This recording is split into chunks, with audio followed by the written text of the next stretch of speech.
Professor Simone Beta is a full professor of Greek language and literature at the University of Siena. He studies ancient Greek and Latin theatre, especially comedy, as well as ancient rhetoric, riddles, and epigrammatic poetry. Professor Beta has written many important proverbs, including The Language of Aristophanes' Comedies, The Labyrinth of Words, Me, a Manuscript, The Woman Who Defeats War, Lysistrata Tells Her Story. Professor Beta is also a prolific translator of Greek and Latin classical texts, such as Martial, Quintilian, Terence, Sophocles, and Aristophanes. He is a member of the editorial board of a classical journal called the Quaderni de Round Oro. He also works with many international researchers in the field of classical philology. So thank you for your attention, and you are welcome to being as professor.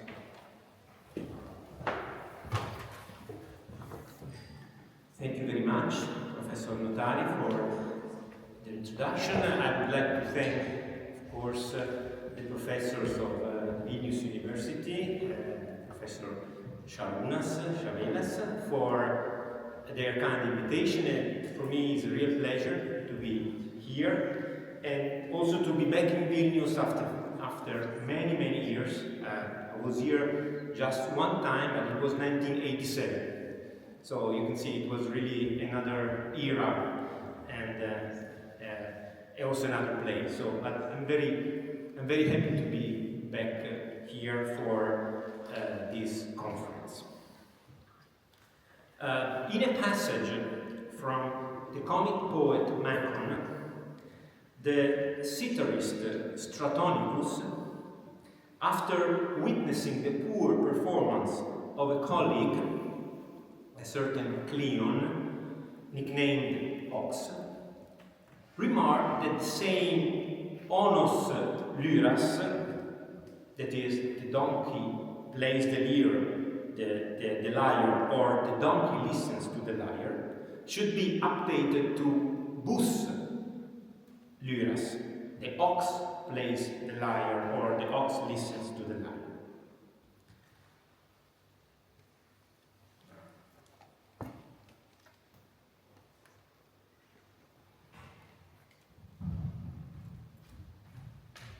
Click at the thing before. Which one?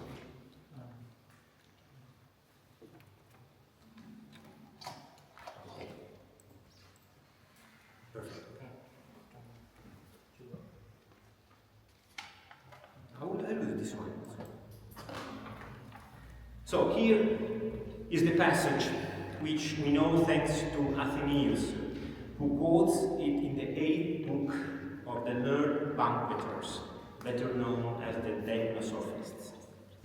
Cleon was a harp singer, nicknamed Ox, who sang terribly off the pitch, shamefully abusing his harp.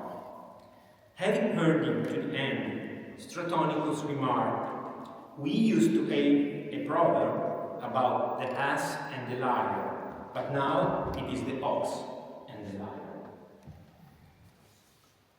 This is one of the many references to a well-known proverb used toward people who had not studied and therefore lacked sensibility or appreciation, in this case for music. Here is the version of the proverb we read in the collection of Diogenianus, a grammarian who lived in the 2nd century Christian era during the reign of the Emperor Hadrian.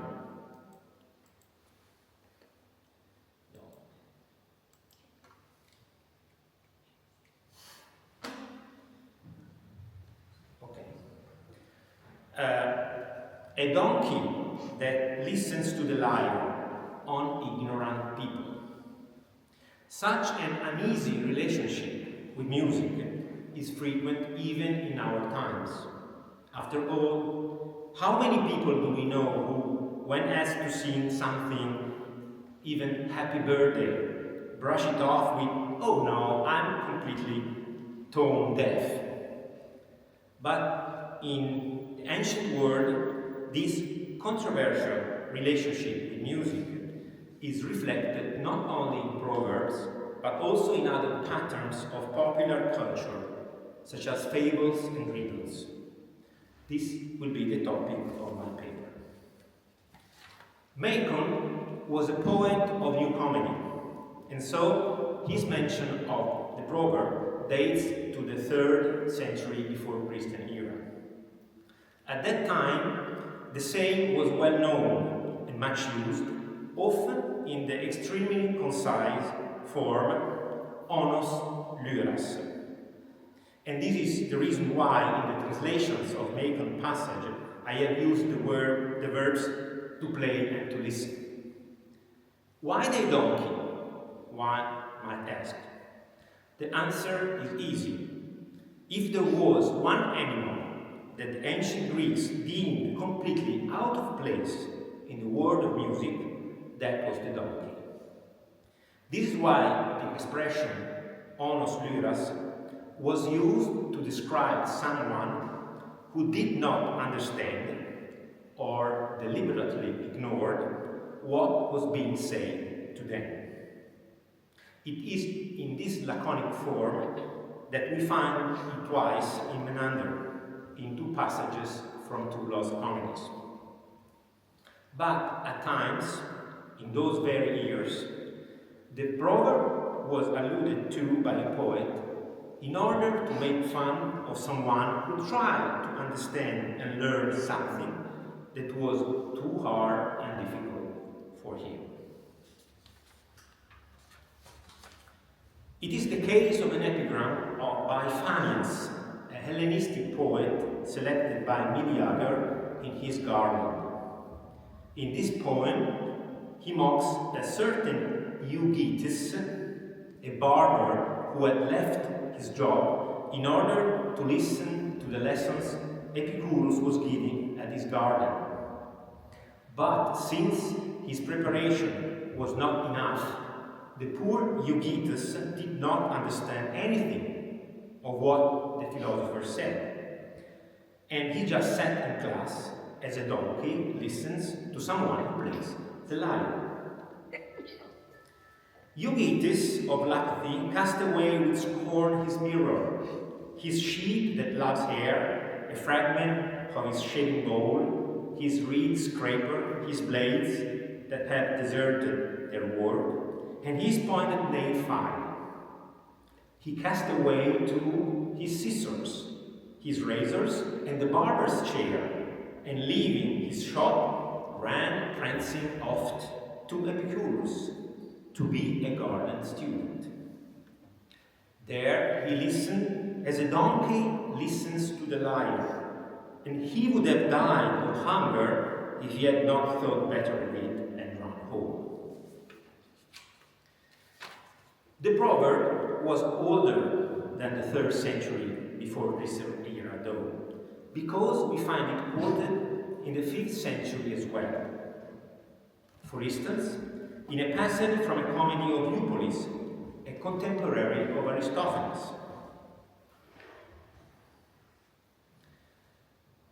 You are a donkey listening to a trumpet.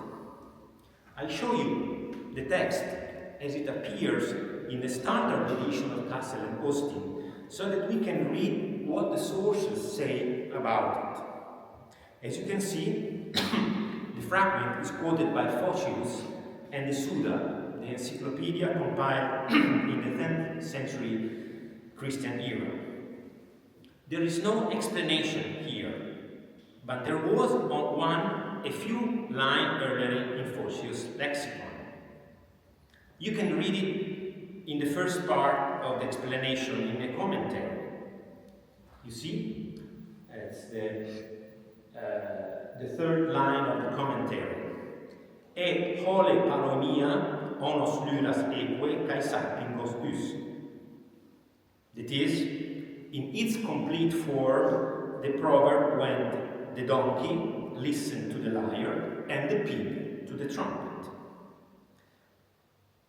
Here is the second part of the explanation.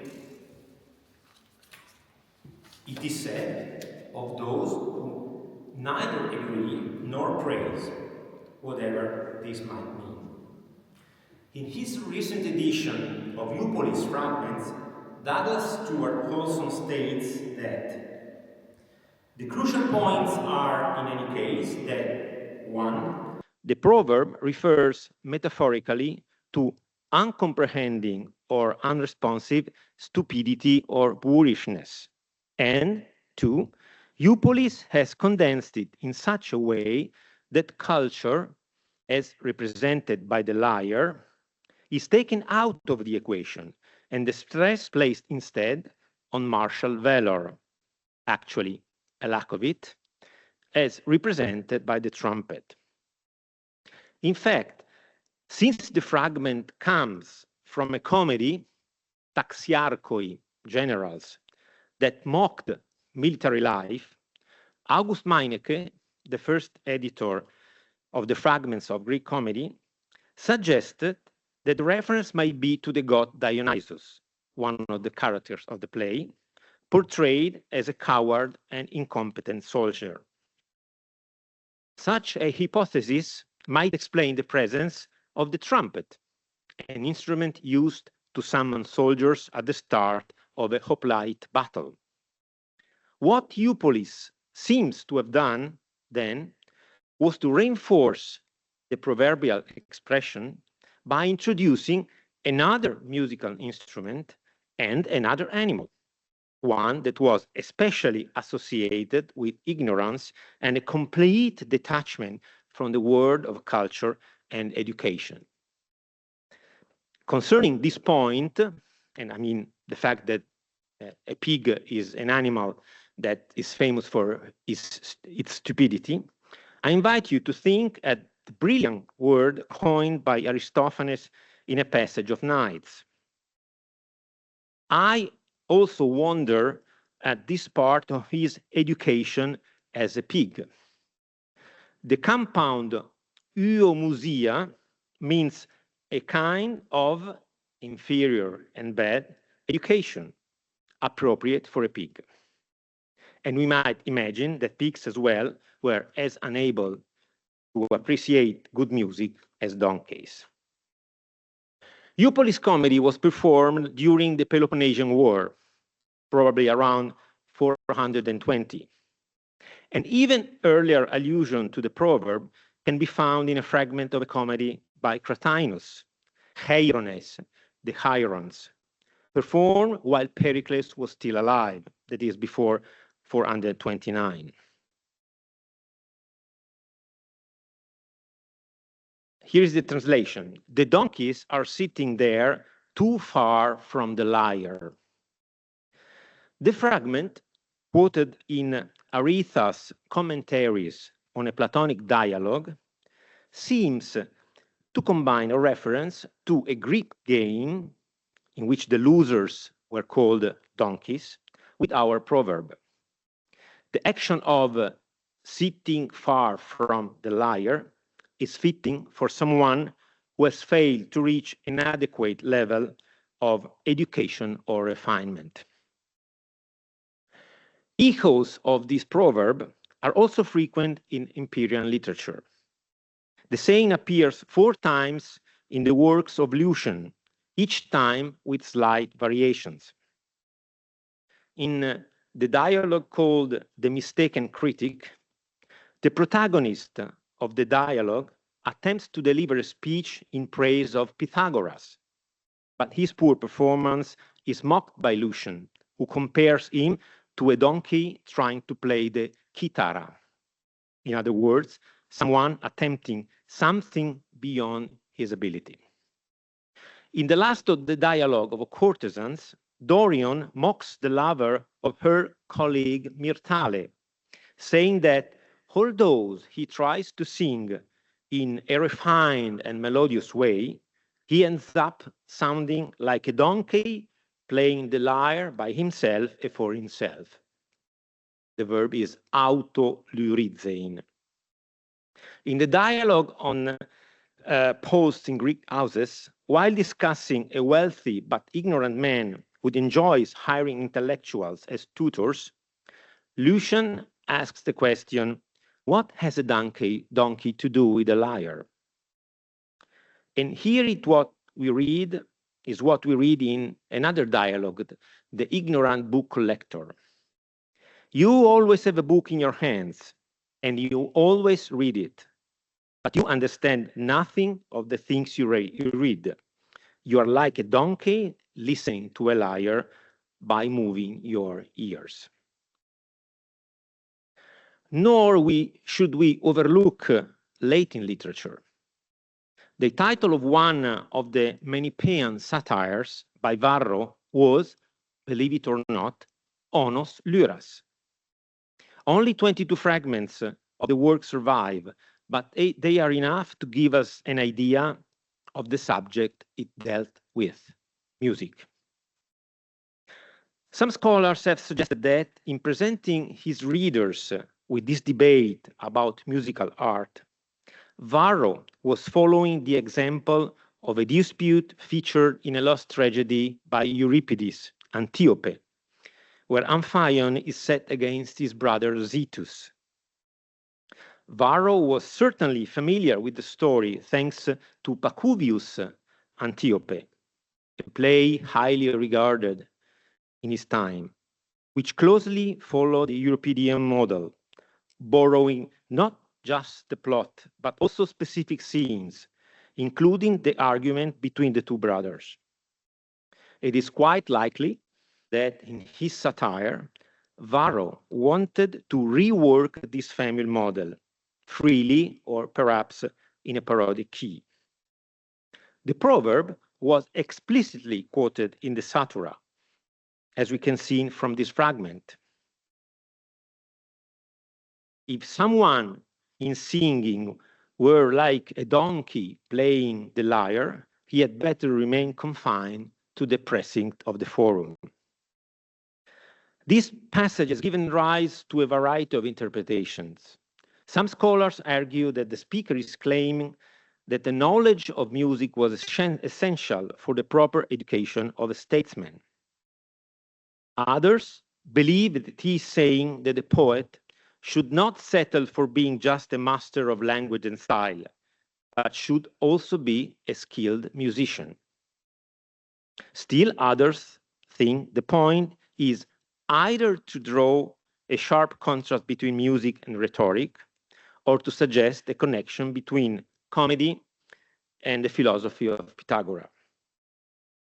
But the most convincing interpretation, based on what we can gather from the fragment itself and what can be reconstructed of the satire's plot, is that the speaker is encouraging all those who lack artistic sensitivity to stick to the forum, where they are free to bray away without criticizing art lovers, as Zetus does Amphion, for not involving themselves in public affairs. In any case, it is clear that Varro knew this proverb very well and was very acquainted with its precise meaning, since he alludes to it quite openly in his treatise on agriculture, when he notes that not everyone who owns a lyre knows how to play it. One could continue citing further reference to this proverb and would easily reach the Middle Ages, with numerous citations not only in literature but also in art. However, this is not the focus of my talk.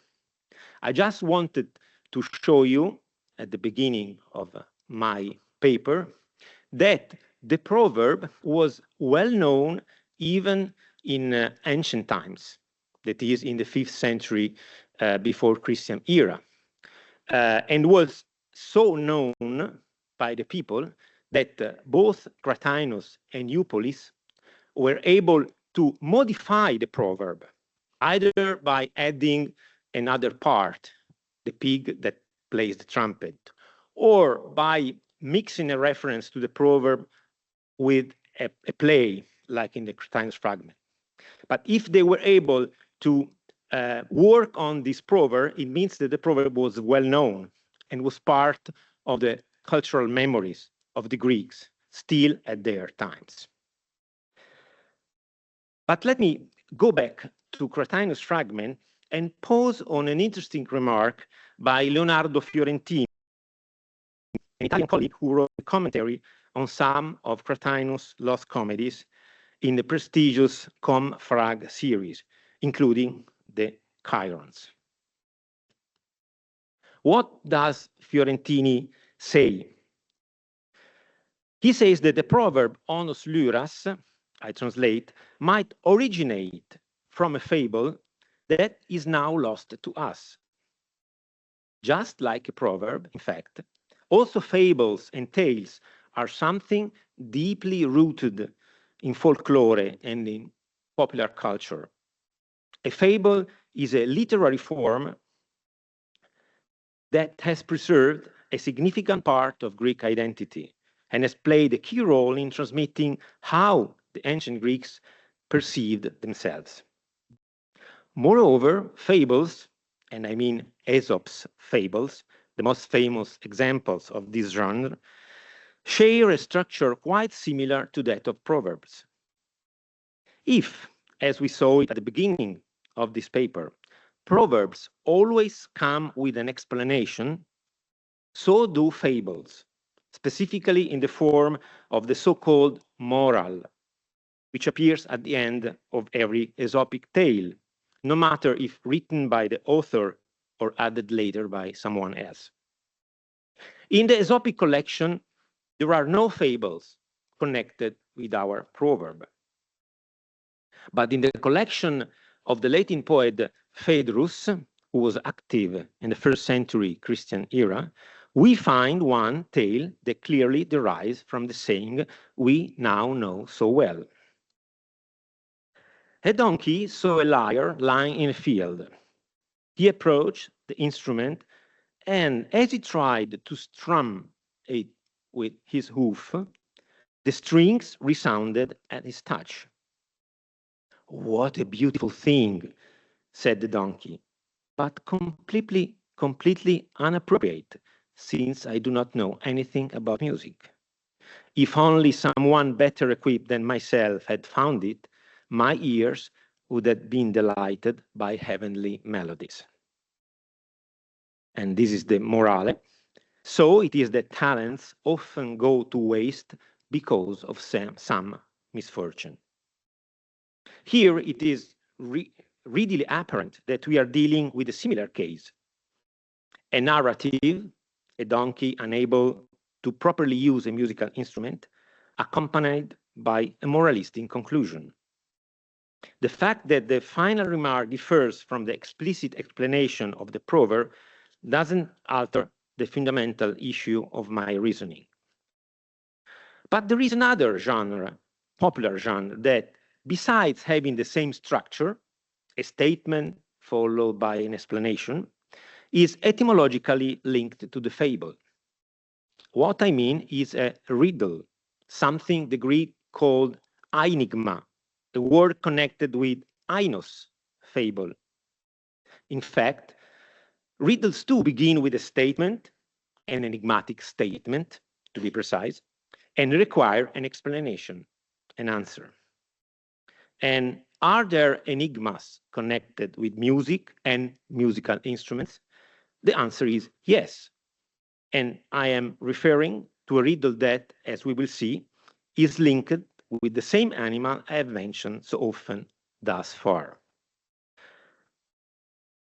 Let us look to a passage from the Dialogue of the Seven Wise Men by Plutarch, where we find the fable writer Aesop, together with Cleobulina, a young woman who was the daughter of Cleobulus of Lindos, one of the seven wise men. I translate. Thereupon Aesop said, "I would have you know, my friend, that modern flute makers have abandoned the use of bones from fawns and now use bones from donkeys, claiming that the latter produce a better sound. This fact lies behind the riddle which Cleobulina made in regard to the Phrygian flute." It's the part in bold. "And that donkey hit my ear with a horned leg." So we may well be surprised that the donkey, which is otherwise extremely coarse and unmelodious, provides us with a bone that is remarkably fine and melodious. The text of the riddle presents several problems. However, since we are not here to deal with philological matters, I do not intend to dwell on this issue. What is of greater interest here is the solution itself, which, given the context of the quotation, is not particularly difficult to discern.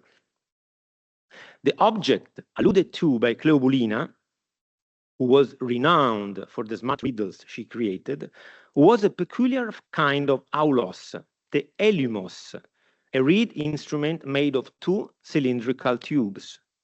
The longer tube ended in a curved conical section, typically crafted from an ox horn, and this is why the instrument was called horned, referring to both its material and its shape. However, similar bones from other animals could also be used to construct this section, including the donkey. At the heart of the enigma, a dead object that emits a sound as if it were a living organism, there is the same mechanism we find in a famous riddle of Theognis, the conclusion of the first book of his elegies.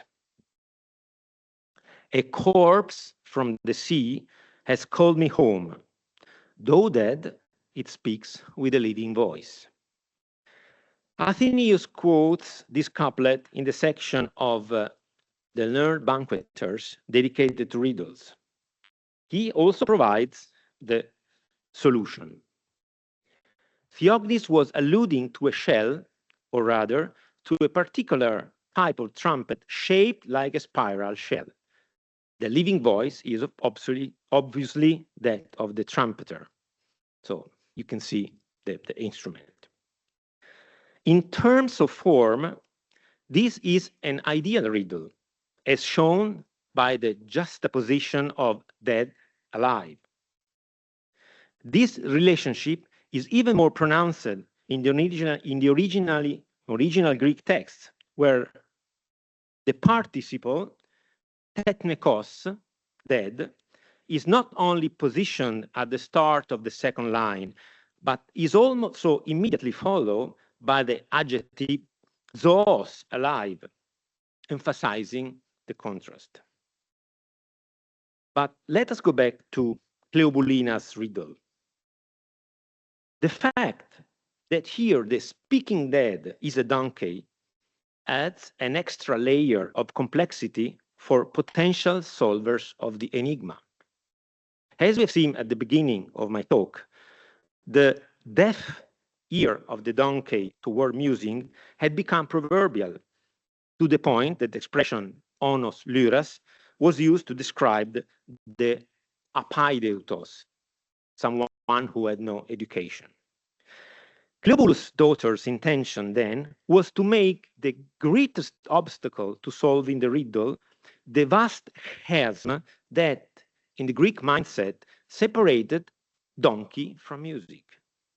The subtext of our proverb, a donkey attempting to play a musical instrument, so an image that clearly defies common sense, made the enigma all the more challenging. This was true for everyone in the audience except Aesop, whose skill in solving riddles is in fact well known to anyone acquainted with his biography. I'm slowly approaching to the conclusion of my paper. We started with a proverb, a donkey and a lyre, and of course music. Then we moved on to a fable, where once again a donkey and a lyre and music took center stage. And finally, we have arrived at this riddle, where the donkey, this time paired with a flute, proved to be a fitting character for a riddle. But what about the lyre? Are there ancient Greek riddles on these musical instruments? Of course there are. If we want to find a lyre that plays a role and what a role in a riddle, we must look in the right place, namely Book 14 of the Greek Anthology, a collection of mathematical problems, oracles, and riddles put together in Byzance by Constantine Cephalas in the 10th century of the Christian era. Let us look to this epigram. My father is a ram, my mother a tortoise. By being born, I killed both my parents. If you have followed my train of thought, it should not be difficult to find the answer to the riddle. A liar, of course. But why? Let us take a step backward. You surely remember the ancient tale witnessed by one of the most exquisite Homeric hymns, the one devoted to the god Hermes. The poet narrates in great detail how the god, when still a child, invented a musical instrument by affixing 7 chords from a sheep's gut to a tortoise shell. I translate, for it was Hermes who first made the tortoise a singer. Thus speaking, he took up the tortoise in both hands and went back into the house carrying this charming toy. Then he cut off its limbs and scooped out the marrow of the mountain tortoise with a scoop of gray iron. Hermes cut stalks of reed to measure and fix them, fastening their ends across the back and through the shell of the tortoise, and then stretched ox hide all over it by his skill. Also, he put in the horns and fitted the crosspiece upon the 2 of them, and stretched 7 strings of sheep gut.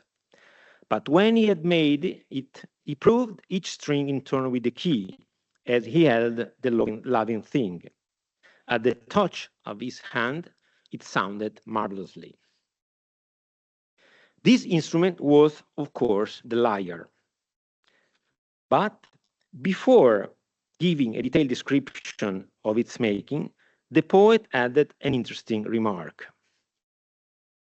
The creature, the tortoise, fell in his way at the courtyard gate, where it was feeding on the rich grass before the dwelling. When he saw the animal, the luck-bringing song of Zeus laughed and said, an omen of great luck for me so soon.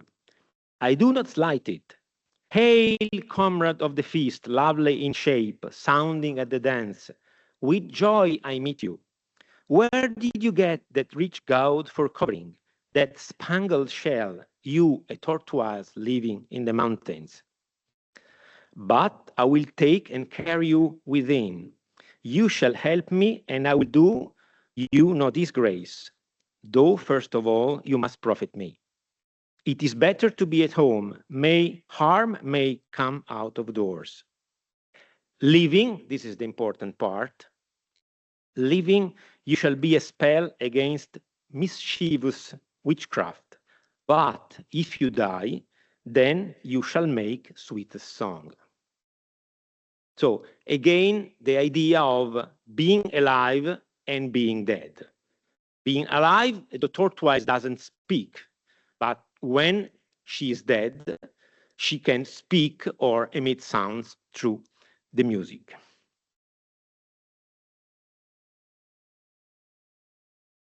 Now, let me skip this part and let us see how the theme, the same subject, was relevant also for Latin riddles.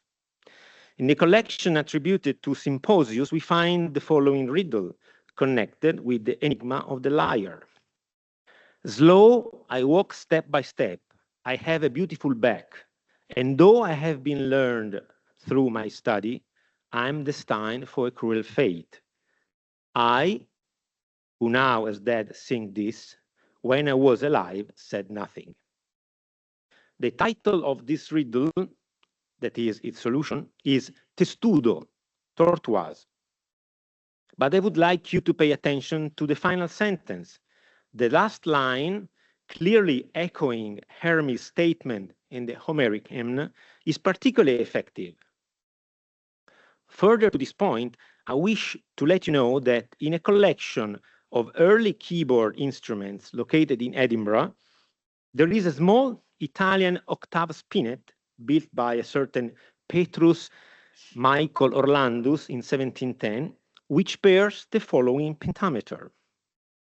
You cannot read it, but above the keys, you can read Dum vixi taqui, mortua dulce cano. While I lived, I was silent. Now that I am dead, I sing sweetly.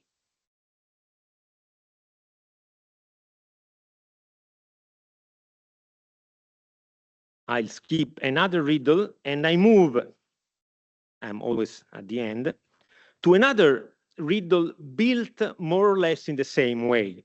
This is a Byzantine riddle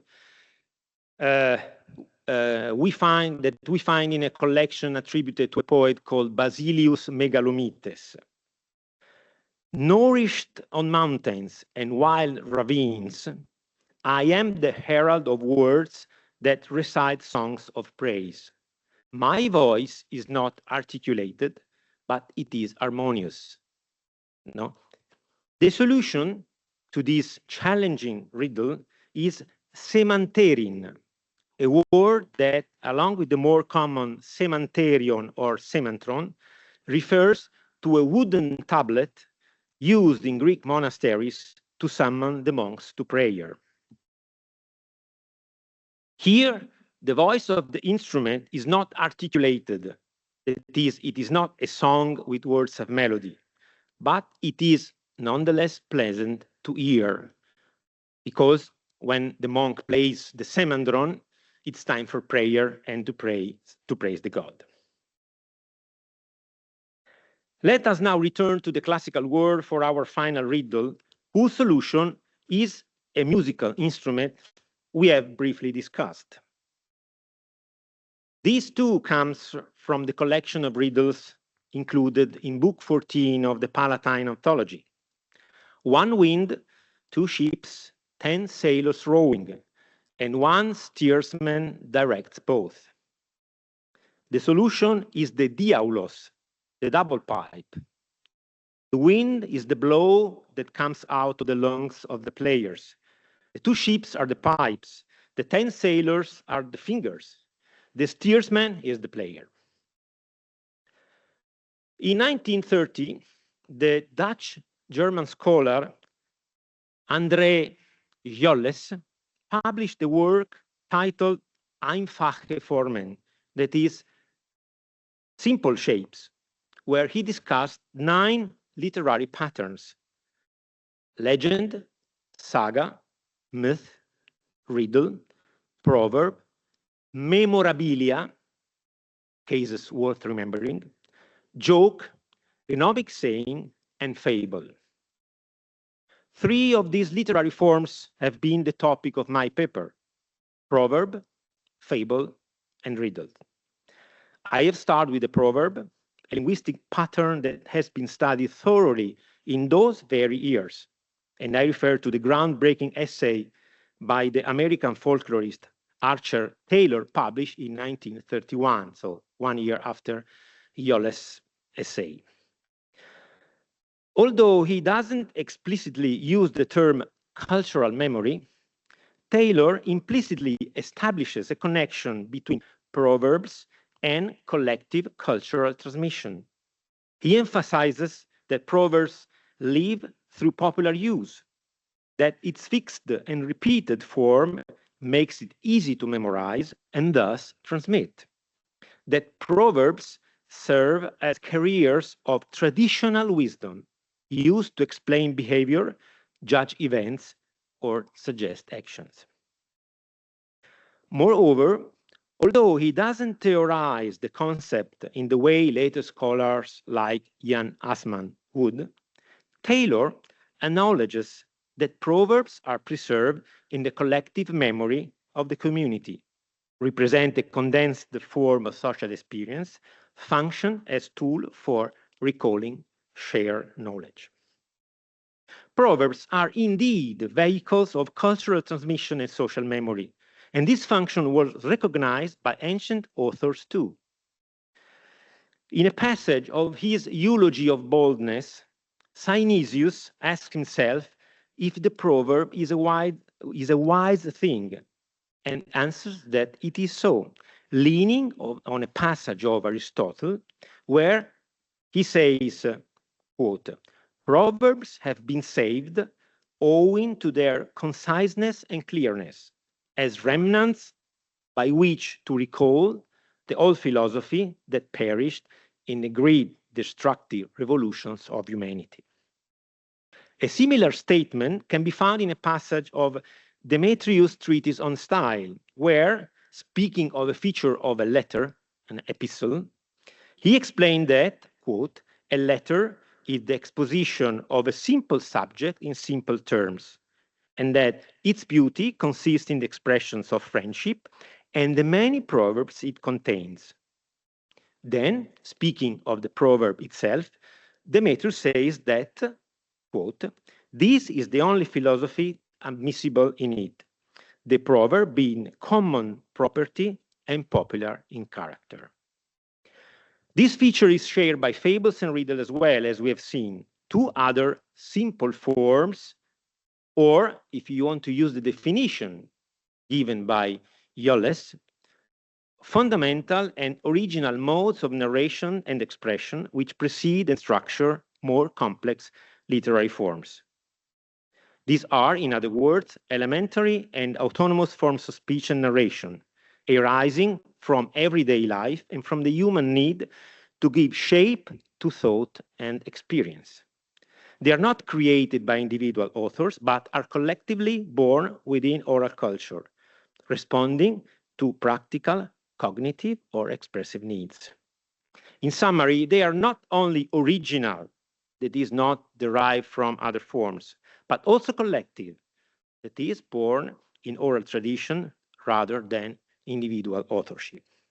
If you are still talking of music and of ancient music in particular, after so many years and decades and centuries, it means that our memory, our cultural memory, is very long.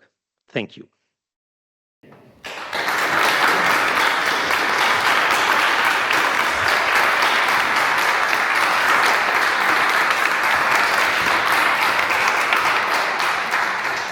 Thank you very much, Professor. It was really interesting. So we have a couple of minutes for questions. Yeah, thank you for that lucid explanation and tour through, I don't know, 600 years or something like that. With two nouns here. I don't doubt that donkey was the same at the end of the period as at the beginning, but have you thought about whether lyre would have meant the same instrument at the start of those 600 years as at the end, or whether instrument names are so fluid, this has perhaps changed? I know that there are many names for similar instruments. So, but I don't think that here lyre is mentioned because of the instrument itself. It's just a kind of musical instrument that needs expertise and ability. So a donkey cannot play a lyre, also because it's not possible. It doesn't have fingers. But the connection was between an object that to be used need to be expert, and someone who had no instruction at all and was not even able to speak. So how could it be played? So the name of the instrument was used again and again, but I think that at a certain point it lost its importance as an instrument in itself, and it simply meant a musical instrument. We know that all musical instruments are equally difficult to play, even if they are different. So this is what I think. So you think that in the Roman period people didn't have any image, any mental image when they heard lyres? No, I think they had the idea, because I don't know how often lyre was played, although we know that if we've seen the famous movie where Nero plays the lyre when Rome is burning. So, but you know, they were acquainted to musical instruments from the Greek times because they saw it on vases and they were portrayed everywhere. Thank you very much.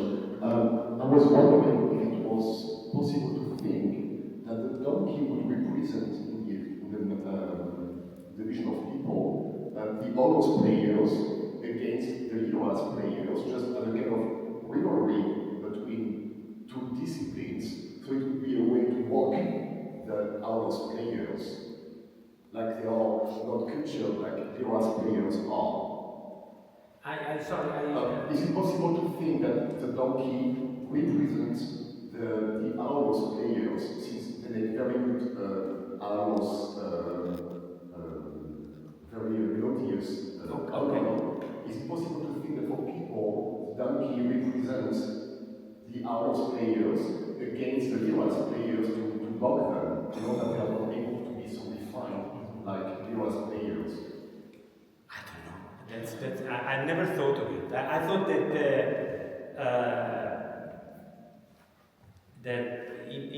as I was saying to Stefan before, I think that people didn't think of the different kind of instruments. They just thought of an instrument that requested a special perfection to be played. So I don't think that there was difference between those. It might be also another instrument, probably not a drum, because probably I think that a donkey, although it is an ignorant animal, I think it could play a drum, no? But it would never be able to play any musical instrument. They didn't have pianos, but if they had pianos, they would. Because his bones were used to make alloy, maybe in the mind of people, it could be a kind of metaphor for the Aulos on one side against the Lyras on the other side.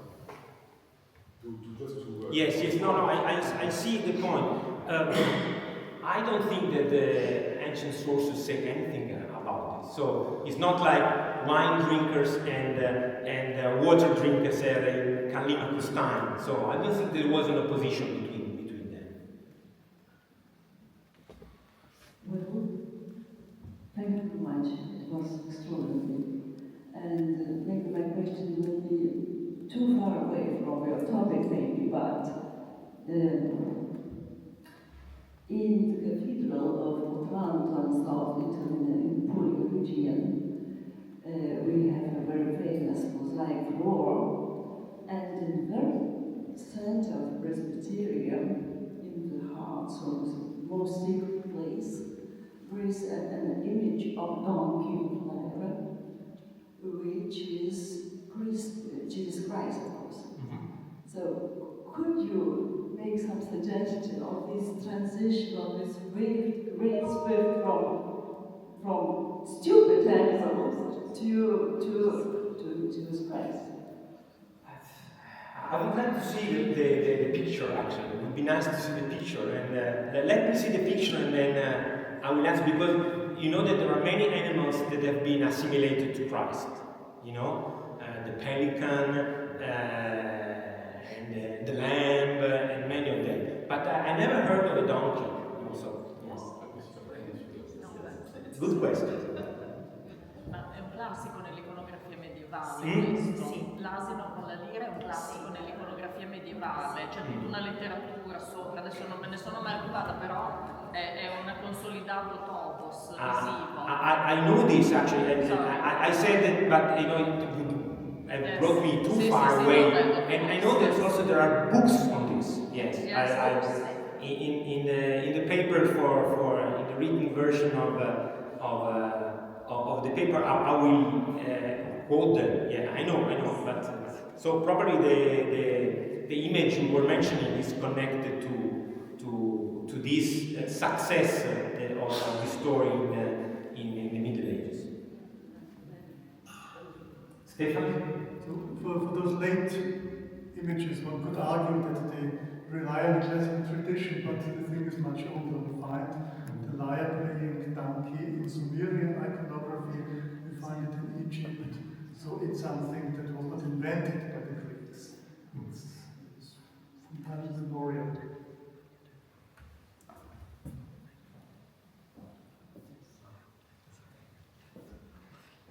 Thank you very much. It was delightful to follow the evolution of, for such a long time of this program. To follow up on Lauren's question, I was wondering, as regards Plutarch's dialogue of the seven wise men, could it be possible that in that case, a part of the riddle is constituted by the fact that the donkey's bones are used to construct an aulos? I mean, might there be a reflection of the, I would say, Platonic rhythm versus the new music, which was strongly influenced by aulos music? We know that from the second half of the 5th century onwards, auloi became less and less popular. They were there was a very morally negative image of the aulos. And since Plutarch was strongly influenced by both Platonic and Aristotelian philosophy, might this be a further key to the riddle, to the paradox, so to speak? Thank you. I cannot exclude this possibility. Yes, knowing that Plutarch was well known and he was very interested in Platonic philosophy, I think this is possible. But the way the discussion is presented in the dialogue, it doesn't seem to dwell on this point. It is just it's a part of the dialogue where they start discussing riddles, because this Cleobulina, she is almost a fictitious character. Her existence has been discussed, because it seems really quite strange that we have one of the seven wise men whose name was Cleobulus, and then a daughter that was Cleobulina. In fact, also Plutarch says that her real name was Eumetis, so the woman with the smart intelligence, smart wit, and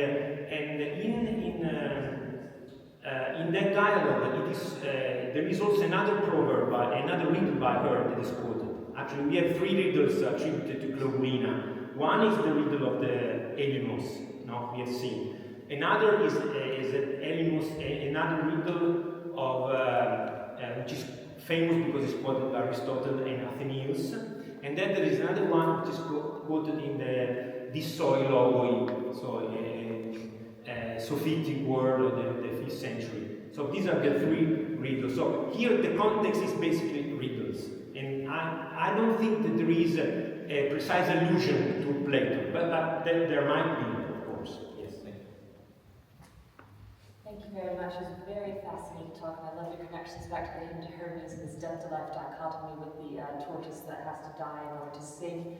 And what you were speaking of is also making me think of a couple Old Testament biblical examples of the donkey having a voice. The one being Samson being able to slay the Philistines with the bone of the jawbone of the donkey, symbolizing the speech element there. And the other being an example from Numbers where the prophet with the Balaam-Balak story, the donkey halts in front of an angel and speaks with a human voice. And then later on the prophet, his curses are turned into blessings. So there's reversal of speech in both of those elements.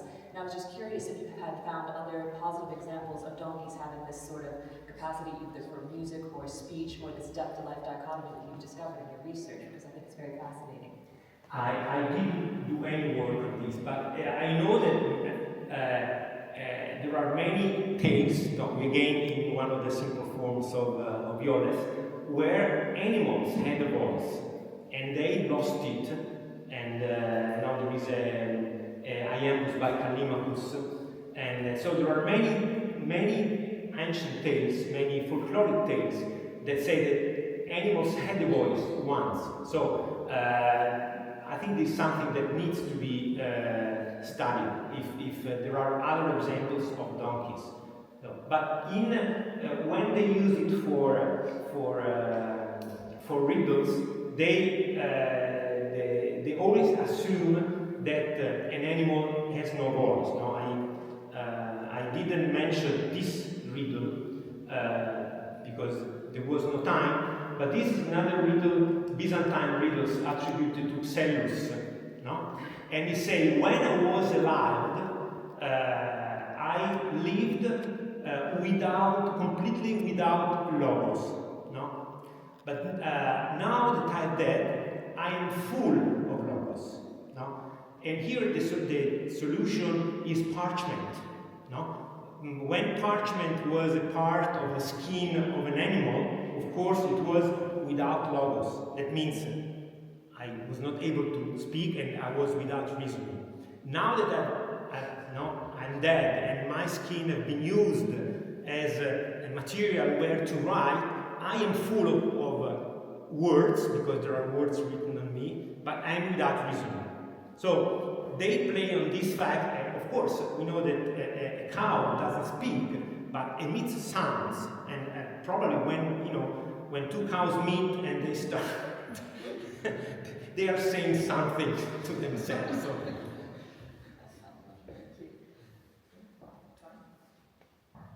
Okay, time for the last one. Thank you. Maybe just a very quick remark. I was very interested in Thomas' theory of Aulos against lyre. And I remember that there is an epigram or a couple of examples like Critias on Anacreon, who is supposed to be Aulon anti-Alos, but Philolaritos. So maybe there is something to this, and maybe there is some connection after all. Thank you very much. Actually, I'm working on an anagram, but I've just begun, so I've never met this epigram. So I think this might be a possibility. I never thought that might be, a play also on the different kinds of instruments, but I promise to deepen this fact before giving Sharon as my written text. Thank you then, Professor Beta.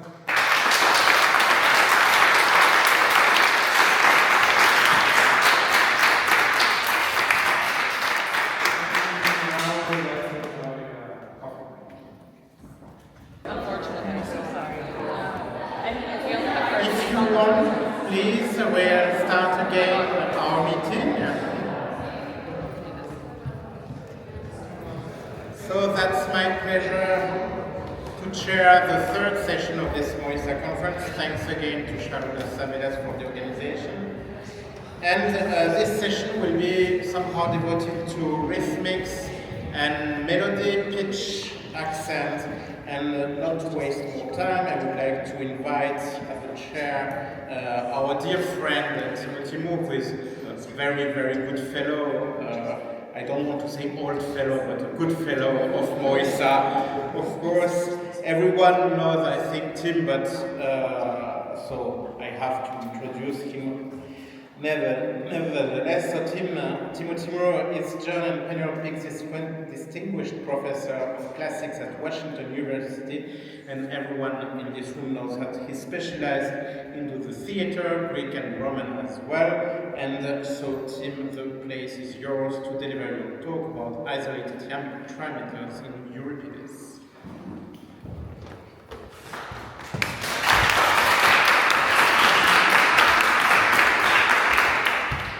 Thank you, Sylvain. Thank you so much to Sylvain and the team here. It's been a really, really wonderful conference. Well done. Although much about the music performed during the ancient performances of Greek drama remains controversial, there is a broad consensus regarding the emphatic distinction between scenes written in iambic trimeters, the primary meter of dialogue in Greek theater, and scenes in other meters. It has long been recognized that as a rule, iambic trimeters were spoken without accompaniment, lyric meters sung to the accompaniment of the aulos. The performance mode of non-lyric anapests and trochaic trimeters is less clear, but they probably were seen as more musical than iambic trimeters, less so than lyrics. What happens musically, though, when individual iambic trimeters or very small groups of iambic trimeters occur in the midst of other meters, as in this passage from Euripides' Supplices? Members of the chorus, either as individuals or divided into groups, express their anxieties as Theseus leads the Athenian army to force the Thebans to allow their sons to be buried.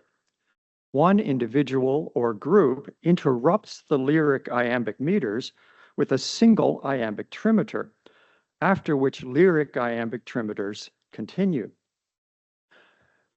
The question is of some significance for Greek tragedy and comedy in general, and is particularly for Euripides, who has a fondness for these brief iambic trimeter interruptions of other meters. The phenomenon occurs about 293 times in the 19 extant plays, mostly, as you see, in units of 1 or 2 trimeters. Were isolated iambic trimeters like this spoken, sung, or performed in some intermediate mode between song and speech, perhaps what we might call chant? And what did the Auletes do when encountering such verses? Did he stop playing, as he did for longer passages of iambic trimeters? Or did the accompaniment continue uninterrupted through the 1 to 5 trimeters? If it did continue, did the Auletes perhaps play with less elaboration? We have then 3 general possibilities: accompanied song or chanted performance, spoken performance without accompaniment, or accompanied spoken performance. Within each of these possibilities, actor or chorus and Auletes might have produced music of varying degrees of complexity. 2 obscure references to the phenomenon known as parakataloge may refer to accompanied speech in these passages. The pseudo-Aristotelian problems suggest that parakataloge in songs is tragic because it involves irregularity. Passages in other authors that include the word kataloge without the para suggest that that word implies speaking where one might expect singing. And the para of parakataloge would suggest that the word refers to such speaking done to accompaniment.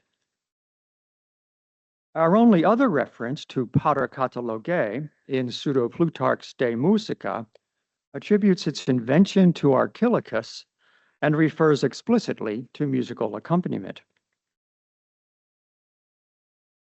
The Pseudo-Plutarch passage continues with a claim that tragic poets followed Archilochus in having some iambic trimeters sung and some spoken to accompaniment.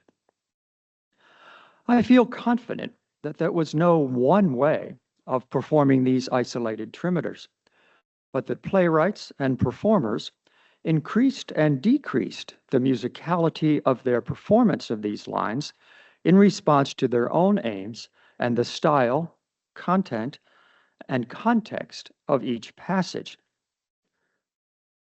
Some passages seem to call for a stark and emphatic musical contrast, like this moment when, in the midst of a choral song, we hear the voices of Medea's children off stage as Medea is about to murder them. Other passages would not seem to lend themselves to such a conspicuous difference in performance modes. In Orestes, Electra laments that her brother is going to be executed. This trimeter has a remarkable 4 resolutions, only a weak syntactic break before it, and no syntactic break after it. Performance mode, then, varied. Nonetheless, I think the powerful associations of iambic trimeters with unaccompanied speech would encourage some kind of reduction in musicality in almost all iambic trimeters. Support for this assumption comes from the relative rarity of enjambment around these verses and the types of enjambment that do occur before and after them. Useful here are the distinctions between types of enjambment proposed by Marcus Doifert in his study of enjambment in Terence, building on earlier studies of enjambment in Homer. There is no enjambment when, as in our iambic trimeter from Supplices, a verse presents a complete thought and is surrounded by full stops. Doifert then proposes three types of enjambment. The first is pseudo-enjambment. Here, a thought appears to be finished at the end of a line, but then an addition is made without a full stop. Our iambic trimeter from Orestes is preceded by pseudo-enjambment. In what Doifert calls periodic enjambment, a clause ends at the end of a line, but it is clear that more words are required to complete the sense. Those words appear in the next line, as in this passage from Andromache. As the chorus commiserates with Peleus, they finish naming him in an iambic trimeter, but it is clear that more is needed to complete their question. Finally, in what Doifert calls true enjambment, a line ends in the middle of a clause, as happens at the end of the iambic trimeter in our passage from Orestes. Lines with no enjambment are distinguished clearly from the verses that surround them and would be conducive to changes in performance mode as they begin and end. There is then a decreasing degree of distinction and hence aptness for change in performance mode from pseudo-enjambment through periodic enjambment to true enjambment. Here is a chart of the types of enjambment or non-enjambment in each of Euripides' units of isolated iambic trimeters. As you see, more than half of the small units of iambic trimeters are surrounded by full stops. These stops would distinguish the trimeter clearly from the surrounding verses, encouraging a change in performance mode. Just under a quarter of the units have no enjambment as they begin, but some kind of enjambment at their end. This would, I think, encourage a reduction in musicality at the beginning of the line with either an unexpected slide into a more musical performance at the end of the line, or a continuation of less musical performance until the next full stop. Much rarer are lines that begin with enjambment. Of the units surrounded by enjambment, only 6 lack on at least one side the more subtle separation of pseudo or periodic enjambment. We can assume for most isolated trimeters, then, some kind of distinction in musical performance, sometimes emphatic, sometimes very subtle. We can turn then to another question, asking what Euripides accomplished with these tiny units of less musical performance in the midst of accompanied song. We do well to start with 2 earlier works on isolated trimeters in tragedy. When he died in 2001, W.S. Barrett left an unpublished essay on scenes in Euripides where lyric meters alternate with iambics. The piece was subsequently published in a collection of Barrett's essays, edited by Martin West. Barrett convincingly established a rule that distinguished the lyrics and the iambic trimeters in these scenes based on the emotions expressed. Just now appearing, it is now online and will be in the next issue, in Greek and Roman musical studies, is Liana Lomiento's study of the iambic trimeters that appear within lyric passages of Aeschylus. Lomiento observes that these isolated iambic trimeters are used for emphasis, description, argumentation, and as a transition between lyrics and longer passages in iambic trimeters. Our review of the relevant passages of Euripides demonstrates that such trimeters frequently serve the same functions there. I would like to build on the conclusions of Perrot, Lomiento, and others to suggest 3 additional ways in which isolated iambic trimeters contribute to Euripides' plays: contrast between characters, marking of peripeties, and leitmotifs. Perrot joined many other scholars in observing the degree to which alternation of lyrics and iambic trimeters contributes to contrast between characters, observing that in many lyric dialogues, one character, more often than not male and/or of a lower class, delivers iambic trimeters, while that character's interlocutor, usually female and upper class, delivers lyrics.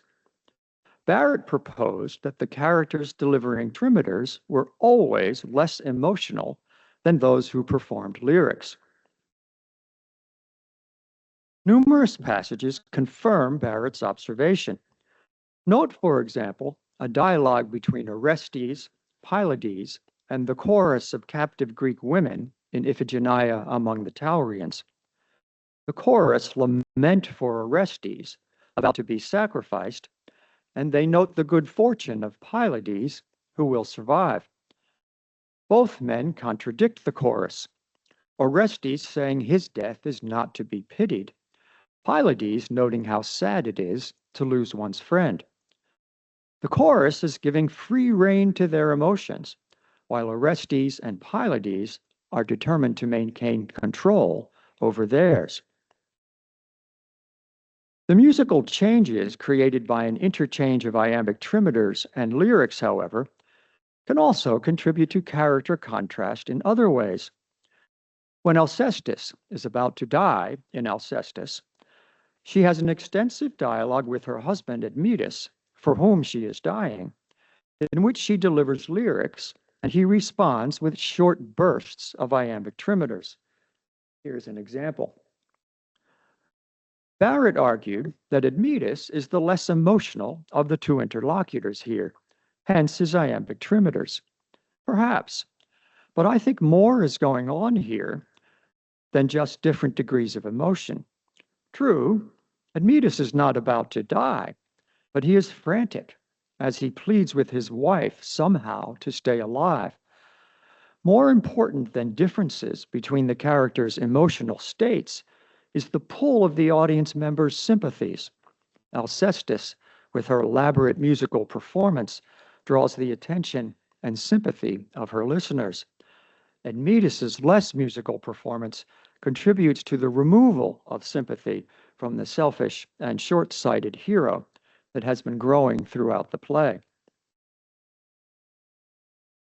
Isolated iambic trimeters can also help to mark important turning points in plays. In 5 passages, as in the murder of Medea's children that we have seen, iambic trimeters heard off stage mark murders or apparent murders. The most interesting of these scenes occurs in Electra. When Electra has enticed her mother into the house where she will be murdered by Orestes, the chorus sings a song celebrating justice that is to come to Clytemnestra after all her crimes. Here is the last stanza of that song. The song is interrupted by an iambic trimeter from Clytemnestra crying out from the house as she is about to be killed.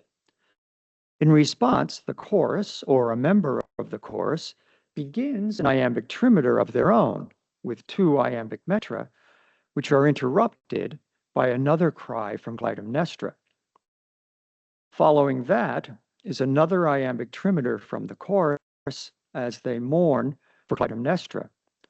But when they return to their belief that justice has been served, they resume the lyrics that they sang before the murder. They then deliver a short passage of iambic trimeters as they announce the entrance from the house of Electra and Orestes. Upon entering, the two siblings sing in lyrics of their remorse, with repeated iambic trimeters interrupting. In the first such interruption, Electra states what is in fact the central theme of the play, her intense hatred of her mother and what it has led to. In an iambic trimeter couplet that responds to that first interruption, Electra states the devastating results of that hatred for herself. She will be separated from the normal life of a Greek maiden. Orestes then begins interrupting his lyrics with iambic trimeters as he moves through the steps in the murder, concluding with a command that the body be covered. Each of these units of one or two iambic trimeters is surrounded by a full stop on one side, but not on the other, encouraging, I think, a move between more and less musical performance that does not correspond to verse end, and thus reinforces further the emotional upheaval of the two murderers. Note, for example, Electra's initial lament, as she appears to complete a pair of iambic trimeters, but moves to an ithyphalic as she exclaims that the murdered woman bore her. Orestes, as he reports his mother's unsuccessful attempts to win his pity, slides out of an iambic trimeter without a syntactic break, and then, after some lyrics, moves back into an iambic trimeter after true enjambment. I suspect an especially erratic mode of musical performance here. Finally, I would like to propose that in some plays, repeated isolated iambic trimeters create leitmotifs that reinforce themes and atmosphere in significant ways. As you can see here, the isolated trimeters are distributed in a far from even way among Euripides' 19 extant plays. In the plays with an exceptional number of such passages, use of this musical variation in several different scenes reinforces key features of the play. The almost unrelenting lamentation of Sophocles, the chaos of Orestes, the failed attempt to live in an epic world and in Andromache. Troades is a study in how the defeated respond to an apparently endless series of indignities imposed upon them by the victors. Isolated iambic trimeters contribute significantly to this crescendo of disasters and responding lament. In one of Greek tragedy's longest scenes, in which iambic trimeters and lyrics alternate, Talthybius, the herald, in a unit of 4 iambic trimeters and then 13 sets of single iambic trimeters, tells Hecabe what will happen to her and her children now that Troy is taken. Hecabe responds with lyrics as she learns that she will be enslaved to Odysseus, Andromache to Neoptolemus, Cassandra to Agamemnon, and Polyxena to the dead Achilles. Isolated iambic trimeters then occur again during Cassandra's travesty of a wedding hymn, and the choruses lament for their husbands and cursing of Helen. When they bury Astyanax after he has been thrown from the walls of Troy, the chorus delivers lyrics, Hecabe iambic trimeters, including one passage of just 3 iambic trimeters. Finally, as they watch Troy burn and leave for the Greek ships, Hecabe and the chorus deliver lyrics interrupted 4 times by single iambic trimeters. Our evidence suggests that the playwrights of ancient Athens were both composers and directors of their performances. There were manifold opportunities for playwright, vocalists, and instrumentalists to collaborate and determine exactly how individual verses should be performed. Those moments of collaboration, alas, are lost to us. Still, we can be confident that most of Greek tragedies' isolated iambic trimeters brought with them some reduction in the musicality of the performance, and that with that reduction, Euripides and his fellow playwrights produced significant effects. Thank you.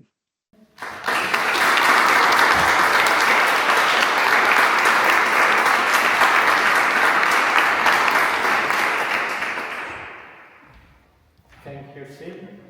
Is there any question?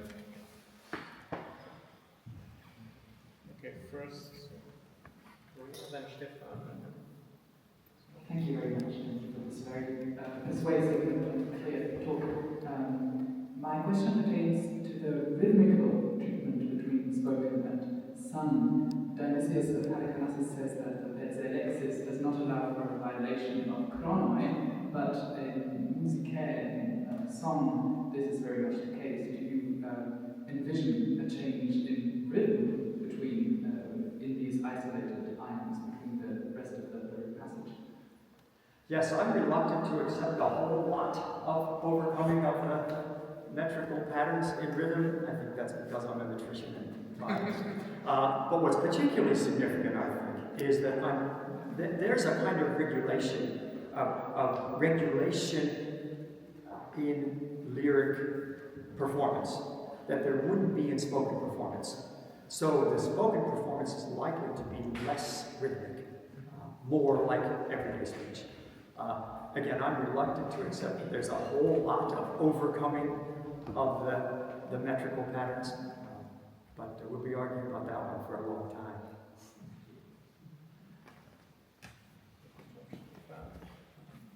Yeah, thank you. I was particularly grateful for your allowing for significant variety as well in your last remarks especially, because I think the basic obstacle here is that isolating iambic trimeters is just our perspective on something we elicit from evidence without important criteria like what was sung. But I was wondering about your first example. You gave many examples of clearly isolated trimeters between Doxniaks and whatever. But your first example, if in a couple of weeks my meter students write their tests,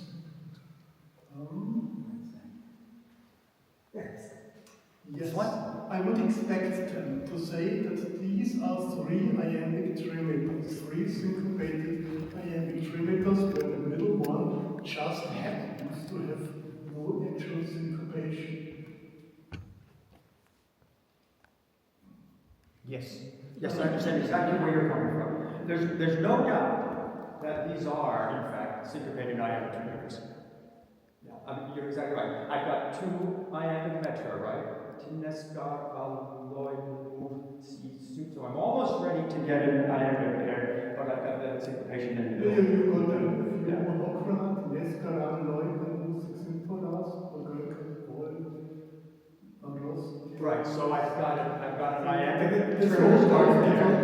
within 680. Might it be an interesting criterion to look at the number of long anthems in the verses? For here in Diapora, Polatio, Prodoisium, Esoro, we have no long anthems, and that the same may be true in many of those apparent, isolated, non-syncopated iambics in iambic context, which might just be sung, or at least a lower proportion of long anthems, while in spoken iambics, long anthems is, I think, more common. More common, yes. Well, that's a very different kind of rhythm verse. Yes, you're exactly right. I have, in fact, reviewed in these all of the long outcasts. And what I found is that looking overall, there is no significant difference between the number of long in general, but there are a number of specific iambic trimeters that have far fewer long ancaps and quite a number, well, not a significant number, but some that are all iams all the way across the line. And I would agree with you 100% that there I'm much more likely, I think, to have a more musical performance than in one that looks more like a typical spoken iambic trimeter with more long ancaps. If they are in 6/8 context, like such syncopated or like laconics, then yeah. Yeah, I agree. Yeah. Oh, I'm sorry. Thank you so much. That was so interesting and going to be helpful for many things I'm doing. And I have many questions, but I will only bother you with one right now. I just wanted to quickly ask, the Admetus and Alcestis example in particular stood out to me. I'm sorry, I missed you. Which example? The Admetus and Alcestis example particularly stood out because I wrote a paper on that interaction, and in it, not only is it just the fact that Admetus is less emotional, but also I'm just interested in what your thoughts are. Sorry, this is going over ages. Basically, because of because of its role as like and its placement as a satyr play, does even the split between Alcestis and Admetus not only define their different emotional statuses, but almost that Admetus on almost a common level is completely removed to what's happening to Alcestis. Does that make any sense at all? That makes very sense. I need to see that paper. Makes perfect sense. Okay, so I made the case that he's less sympathetic, but I'm very happy to take the extra arm and suggest he's less tragic. He's more like a comic satyr figure, sure.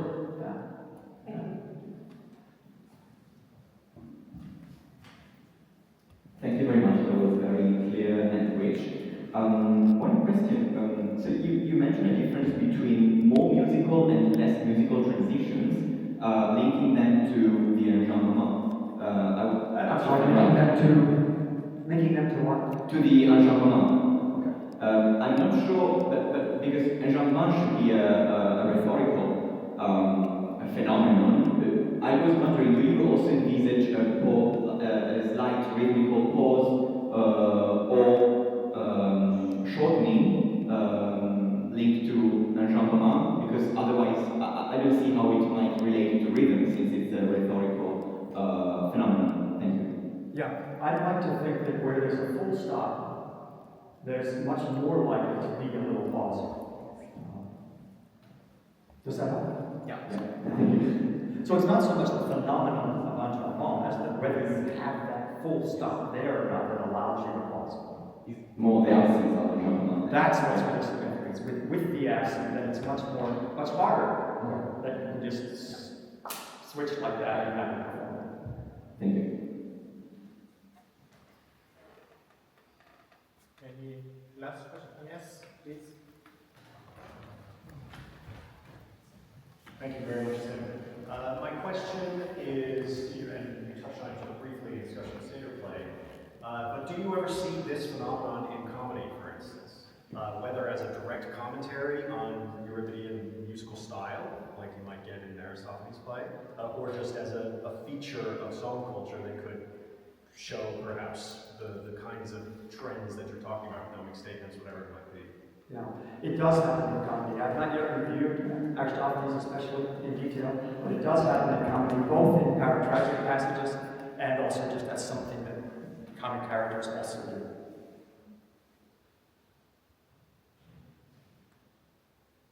Okay. So thank you very much again.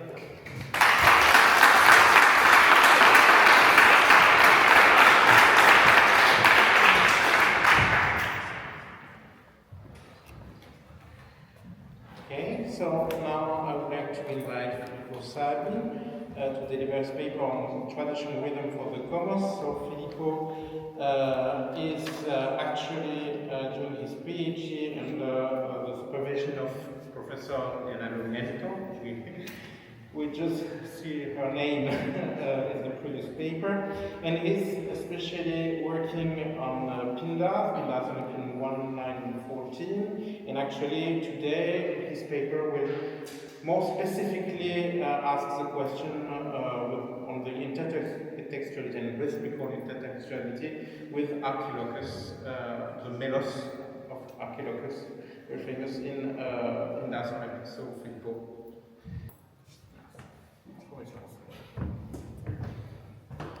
Thank you very much, Sylvain, for your kind introduction. introduction, and thanks to all the organizers of this conference, in particular Professor Savi. I'm honored to be given the opportunity to share with you today a small part of my ongoing research. So, one sec. In approaching archaic Greek musical traditions, we are much like the baffled Oedipus before his Athenian host at Colonus. We are confronted with a fluctuating performative reality that has eluded precise documentation. In our case, however, the intermediary between us and an ancient form of victory song won't be an Athenian man, but two far less eloquent witnesses, meter and rhythm. In this presentation, we shall be examining a possible case of metrical and rhythmical reenactment of a traditional victory song, or κῶµος song, in Pinda's Epinikia. The starting point of this inquiry is Pinda's Olympian 9. In this case, the contrast between a regular and repetitive Iolo-Ionic metrical pattern in the strophic couple and a more desultory and variating one in the epode may parallel the content. I have indicated Aeolic sequences in red and Ionic ones in blue. In the first strophe, there is a reference to an ancient, possibly Archilochian victory song, usually intoned by the κῶµος, whereas in the first epode, the poet mentions his much more refined and skillful composition, thus creating a contrast between two different styles.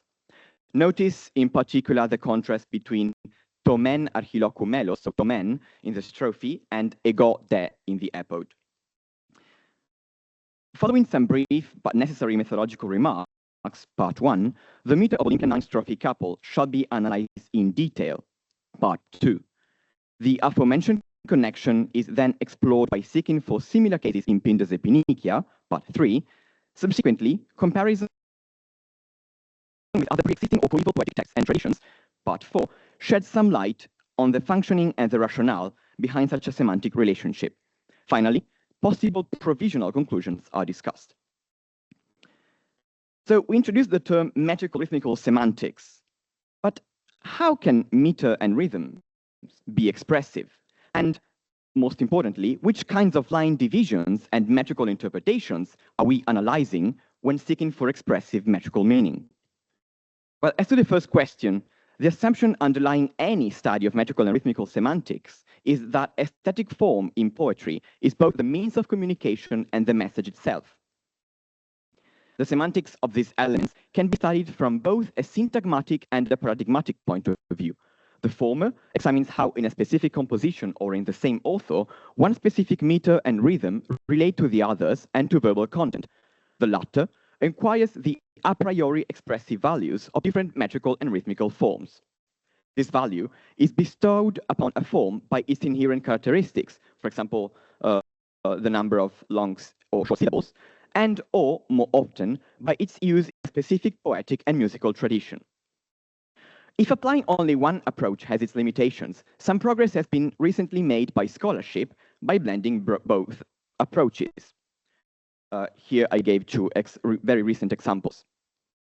We shall try to combine a syntagmatic reading, part 3, and a paradigmatic one, part 4. And this brings us on to the next point.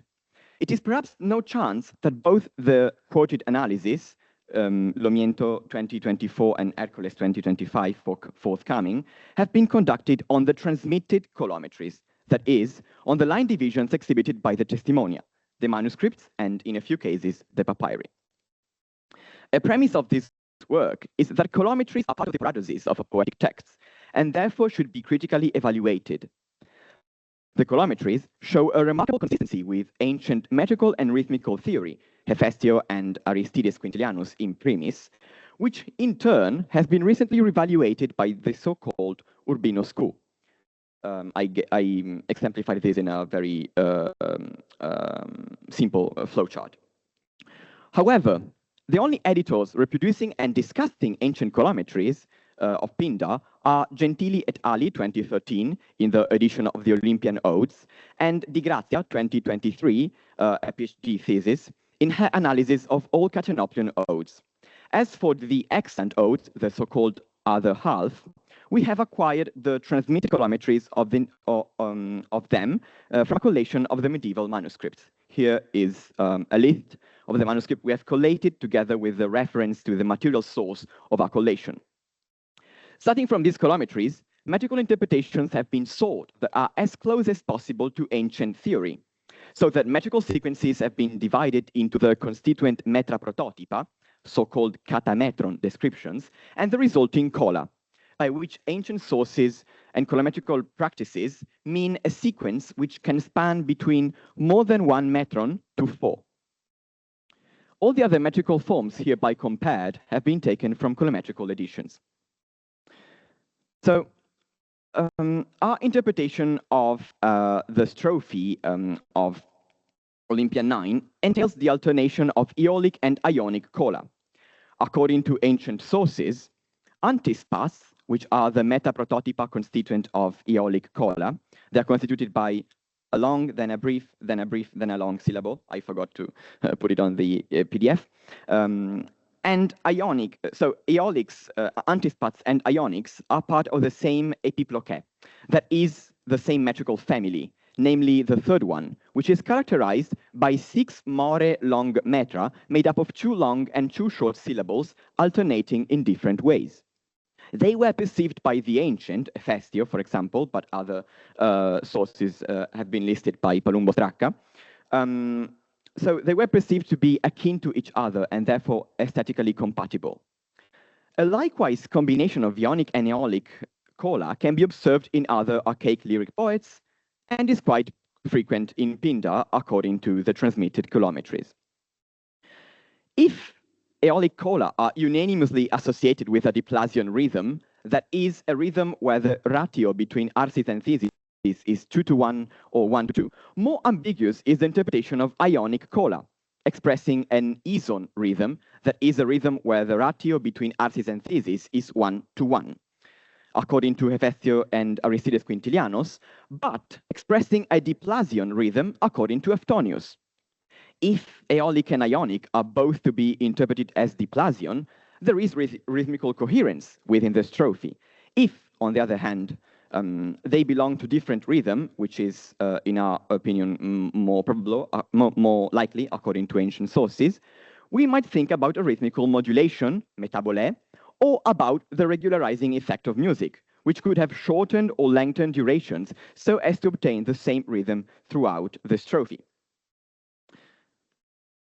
We shall now focus on cola 4 to 13. These cola are organized in 5 couples of glyconics or choriambic polyschematic dimeters, often found in responsion in Greek lyric poetry, followed by a shorter colon, which can be described as brachycatalectic Ionic A maiore dimeter, or acephalus fericratian, or even, avoiding any specific katametron interpretation, Reitzianum.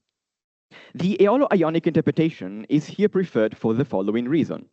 First, the first 3 cola of the strophe are characterized as well by an Aeolo-Ionic movement, the Telesilean being described by Hephaestio as catalectic Ionic A maiore dimeter. Second, acephaly, I'm here referring to the acephalus fericratian, is a very rare category in ancient sources. It appears only once in Hephaestio and might have been put forward by the Pergamum derivatio doctrine, and has been described by modern scholars as the result of a longer pause at the end of the preceding line. This pause would have absorbed the duration of the first element of the following meter. By line, I mean verse in this case. Since in every repetition except S12, S13, the second colon of the couple closes a verse which starts with the first colon, the rhythmical condition for acephaly is not met.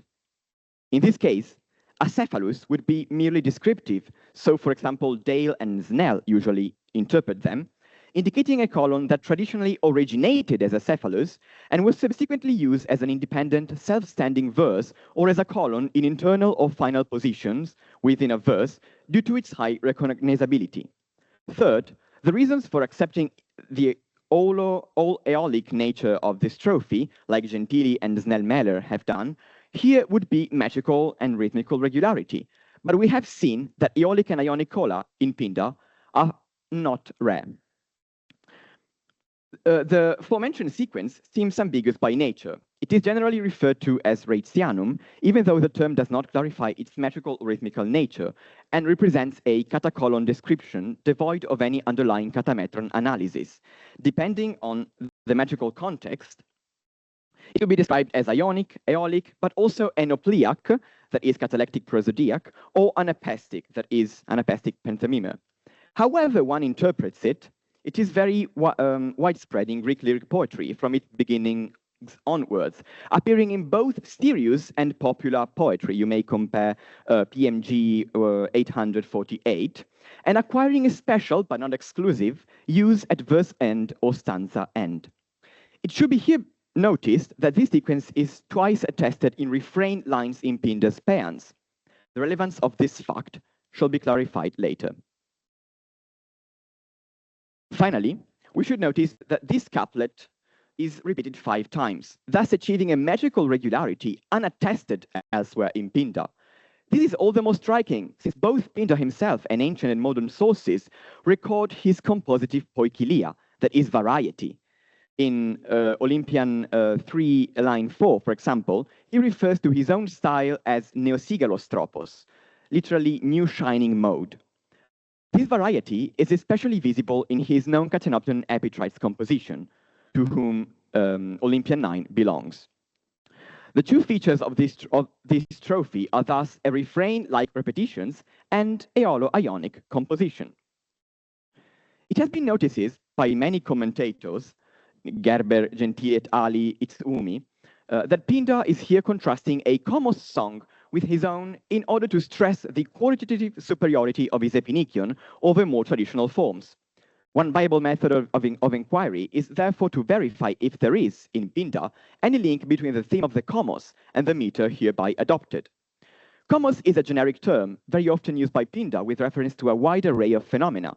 First, the group of comrades, friends or relatives, partaking in a spontaneous celebration of the winner, either at the location of the competition or in a procession towards the house of the athlete, not differently from the symposiac kōµos, or even a temple.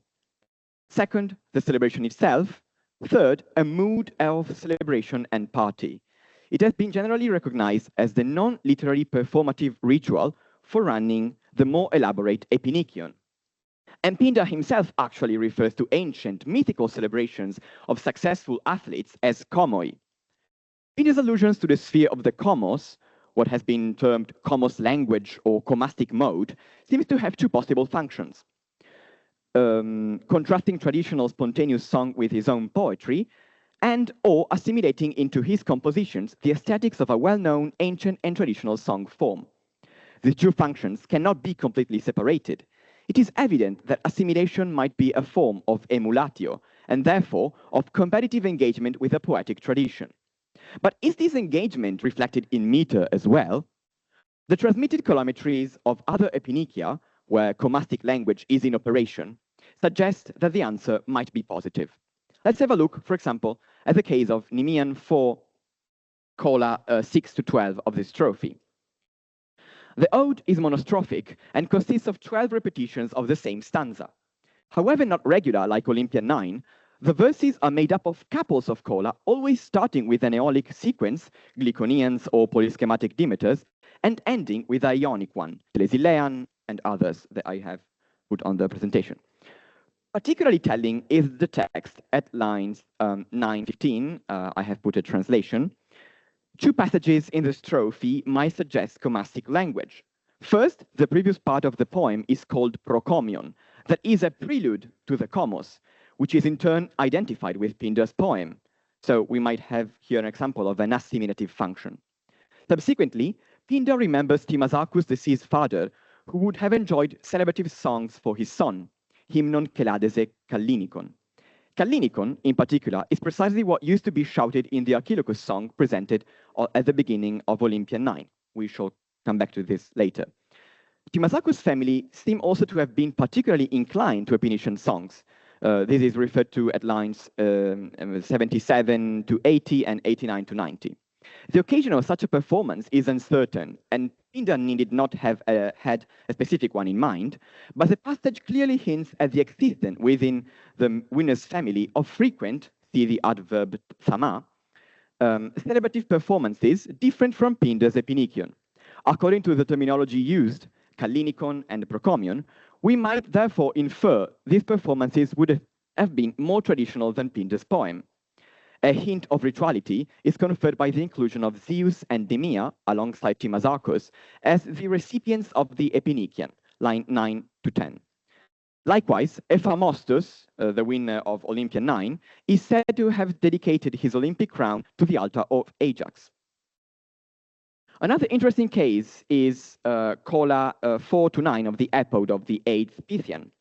The metrical sequences, except colon 7, are identical to the ones already encountered, although they are more freely displaced and there is no alternation between Aeolic and Ionic. No direct alternation. Particularly telling is the content of the first epode. The poet refers here to a kōµos performed at Delphi for the winner Aristomenes. The praise motive is taken up again in the third epode, where the chorus, or the poet himself, turns to celebrate the mythical prophet Alcmaeon with epinician language. The epinician practice of celebrating the victor is here transferred to a praise of the hero, and the expressions Stefano Esiballo and Raino Decai Hymno reflect epinician language. In the fourth epode, there are other references to old athletic successes of Aristomenes. Other more dubious cases of Aeolic or Ionic sequences linked to a mention of the kōµos are here listed. To sum up, Aeolic and Ionic sequences, possibly in the repeating form of a couplet of Cola, seem to be employed by the poet in order to allude to spontaneous, extra-literary, and traditional celebrations of the victor. If there is coherence in Pindar's semantic use of meter to hint at a comastic atmosphere, it is still unclear why a repetitive Aeolo-Ionic meter has been chosen. In this case, external evidence will come to our aid.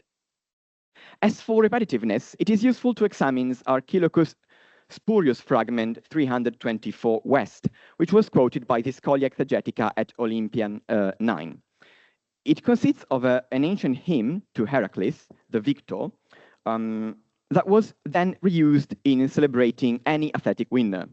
In the Scholia, Eratosthenes of Cyrene is credited with a performative reconstruction of the song, and Nexarchos would have shouted thrice the formula tenella, and the chorus would have answered each time by shouting Kallinike and singing O Kallinike Chairanax Herakles at the first repetition, Autoste Kaio Lao Saichmetadio at the second. Upon Eratosthenes' testimony, Casadios suggested the following rendering of the fragment. In this case, Olympian 9 would take up the refrain-like nature of Archilochus' song, but not its Aeolic and Ionic meter. Sorry, its Iambic meter. It is interesting that Iambic meter appears here only in the epode,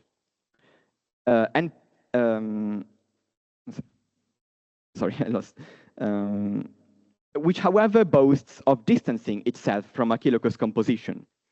If we embrace an all-Aeolic interpretation, that is, envisaging a cephalus Pherecratians in Olympian 9 and parallels, Pindar and Archilochus might be composing both in a diplasion rhythm, since both antispastic, that is, Aeolic, and Iambic meters are characterized by that rhythm.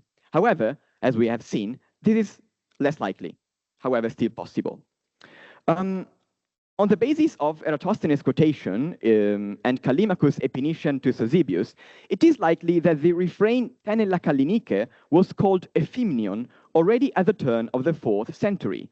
Moreover, the refrain was already known to Aristophanes, Confer Acarnanians line 1227 and Birds line 1763. Eratosthenes had a deep knowledge of old comedy, on which he had composed a treatise in 12 books.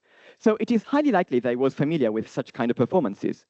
Euphymnia are mentioned also by Hephaestio, indicating metrical exclamations like ye payan, but also tenella Kallinike, or for example, o tonadonin. But why then using Aeolic and Ionic cola specifically? First of all, it is noticeable that, as we mentioned earlier, what we interpreted as Ionic brachicatalectic dimeter, which can in other cases be Acephalus Pherecratian, is used in ritual invocations in the paeans, which are generally characterized by an Aeolic meter. Might this mean that this colon, whatever its interpretation in specific cases may be, was provided with a ritual expressive value? In effect, according to modern commentators, Olympia 9 might have taken place at a local festival for Ajax at the Opuntian Locris, so that ritual overtones would not be out of place here. Looking for parallels seems to corroborate this idea. Bacchylides' 18th dithyramb, characterized by an admixture of Aeolic and Ionic cola, must have been performed during a local Athenian festival, possibly, according to Sevieri, the Thargelians. As for repetitive Aeolic, there is a structure common in tragedy, known as rhythmical ephemenon, consisting of a closing metrical section characterized by 2 to 3 pericratians, followed by a Priapian verse, that is glyconic plus pericratian. This can be encountered in three tragedies. In Aeschylus, in the context of prayers, in Euripides, with the sole function of closing sections referring to the fatigues of Heracles. Modern scholars, from Wilamowicz to Lomiento, have attributed to it a ritual semantic value. And a very similar composition characterizes Timotheus, fragment 791, PMG, precisely where, in the Sphragies, he defends himself from his adversaries, claiming he is using a traditional meter and rhythm. On the other hand, repetitive Ionic sequences, especially Thyra-Liljians, do occur in text provided with solemn hymnic overtones. A list is displayed. In conclusion, the choice of a refrain-like metrical composition, together with a reference to an old kōµos song, clearly recalls an ancient mode of performance that was characterized by repetition and simplicity. The reasons behind the usage of Aeolic and Ionic cola, however, are less clear. The presence of Aeolic and Ionic cola, especially Glyconians, Pericratians, and Ionic brachicatalectic Demeters, in refrain-like ritual and cultic poetry might be a reason, since many epinicians, for example, Olympia 9, took place during religious festival. Another explanation might be the existence of a now lost Aeolo-Ionic kōµos song. If, instead, Pindar was referring precisely to the song attributed to Archilochus, he may have willingly changed the meter in order to engage in a competition. Meter and rhythm are therefore a useful guide in reconstructing ancient song types, but, much like the Athenian hostet of Oedipus Coloneus, they cannot lead us everywhere. Hopefully, what has been said has illustrated the values and limitations. Thank you for your attention.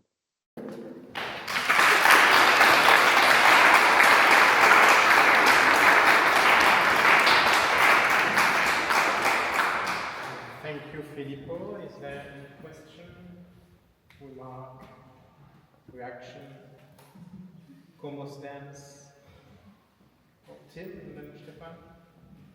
Oh, okay. Stefan and then Tim. Thank you. I'm not sure my brain was able to follow into detail, but this was absolutely not to think about. Did I understand correctly that you wondered whether an ancient description of something Iolo-looking as a duplum meter might be possible? I mean, as a 2-to-1, a hemiolion? Was this you mean you mean a hemiolian rhythm? Yes, for something. Well, actually, in these sequences, I didn't meet many hemiolian sequences. Like I'm thinking about the Cratics or sometimes even Bacchian. As we saw earlier, when they appear in, for example, Iambics, or even glyconic, given that the rhythm is always diplasium, they might be, hemiolian metrical sequences might be interpreted as a diplasium, as having a diplasium rhythm due to, for example, overlong syllables. Then I read your article on overlongs in dactyloepitrides according to the syllable type. One might even inquire the type of syllables. For example, are they closed syllables? And if they are closed, are they closed by occlusive consonants or maybe, for example, liquid and sonants, which are more likely to be prolonged in speech. But I'm not sure if I understood correctly the question. Perhaps let's talk about this over coffee or something. Because I'd love to listen to your question.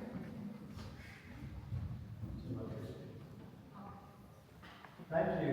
I really like the thought that perhaps there might be a regularity that guides us to possibility of ritual. And I wondered if I could push you to speculate even further and think about dance steps.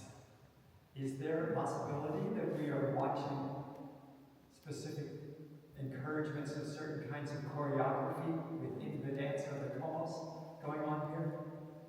Well, that is a very interesting question. I didn't look into that, and in general, I willingly didn't deal with the performance question, which, however, is very important to interpretation, but it would have been a whole other topic, and in any case, uncertain, because the point is that kòµos appears in almost any pindaric composition. There is a whole aesthetic of the kòµos. So we cannot think that every time a kòµos is mentioned, then it means kòµos performance. In some cases, though, it is more probable. For example, in Olympian 14, which is it's short and is characterized by only 2 strophes, characterized by a different meter. Here he's referring to, well, I can put the slide. He's referring to a kòµos going towards the temple of the Caritas. So he's also using a dative, ton de kòmon, kufa ibonta, proceeding in a brisk walk. And so in this case, that might be a very strong performance indication. But in other cases, for example, Nimian 4, is just referring to other kinds of performances. So is he referring to something big only as a concept? Or is he referring, is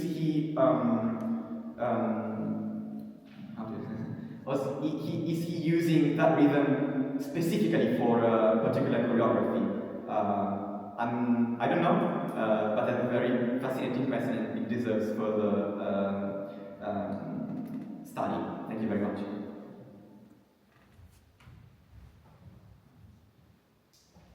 Any other question? So, if I may, I have a question. Sure.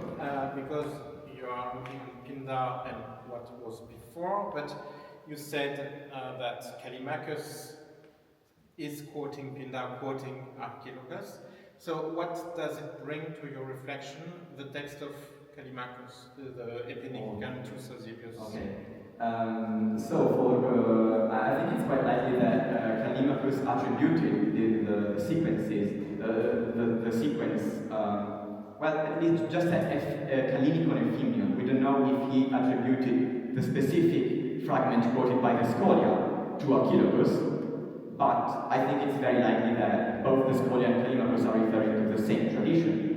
I think this is quite important because it shows us that both Callimachus and Eratosthenes of Cyrene were aware of such a cultural practice at the turn of the 4th century.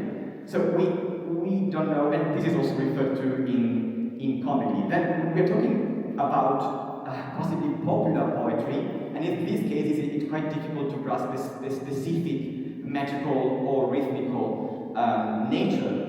Precisely because it's not authorial poetry, so it has been preserved in a much more random way, and the Scholia themselves do not attempt any metrical reconstructions. There are different reconstructions. For example, there is also West reconstructions which only consist of 3 lines, but it is always characterized by a Iambic meter.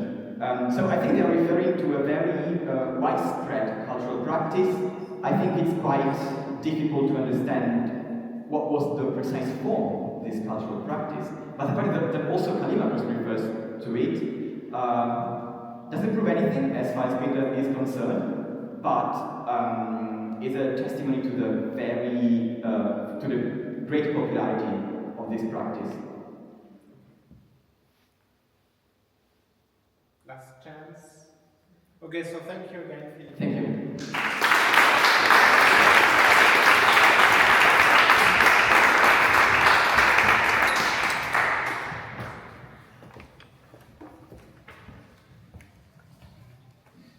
So now from Pinda we're going to epics with the talk of Thyra-Lilja Altunin, who is coming from Oxford. She's writing currently her PhD, especially on early epic and lyric genres, and today she will deliver a talk on melody and memory, the role of melodic contours in the oral transmission of the Homeric epics. Go, it's yours. Just minimize the... Oh, yeah, sure.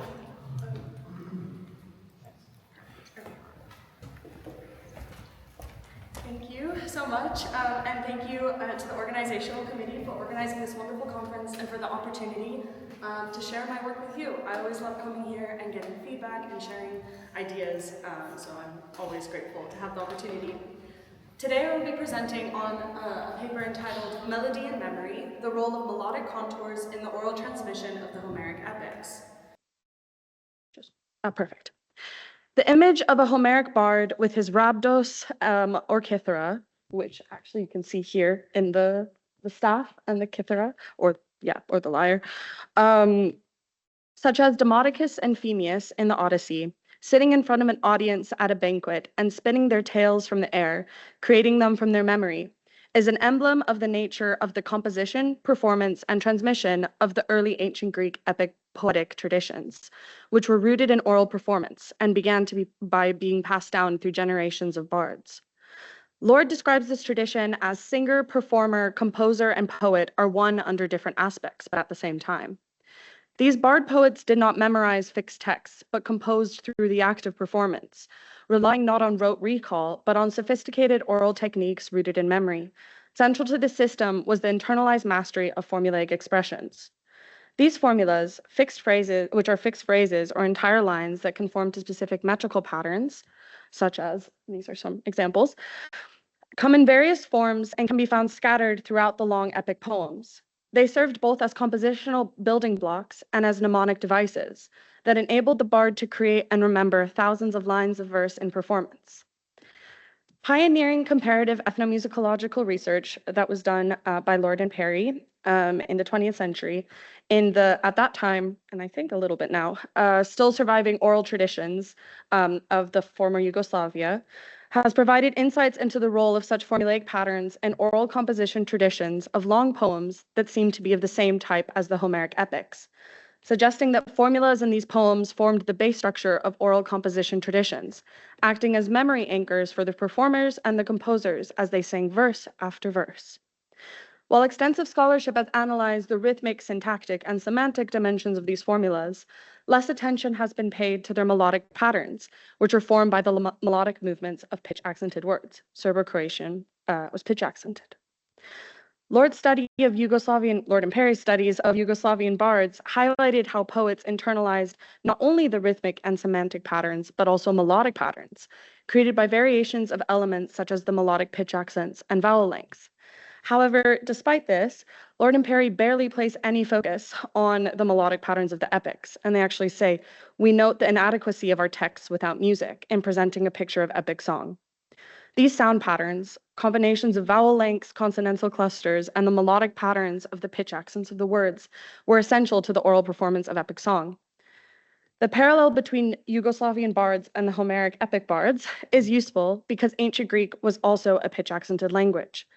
Thus, the composers and performers of the ancient Greek poetic songs also internalized these same elements in the formulas that formed the structures of their epics: rhythmic, semantic, syntactic, and melodic patterns. These melodic patterns from the pitch accents of the ancient Greek language were integral to the performance of the epic poems, creating an additional layer of memory and structure.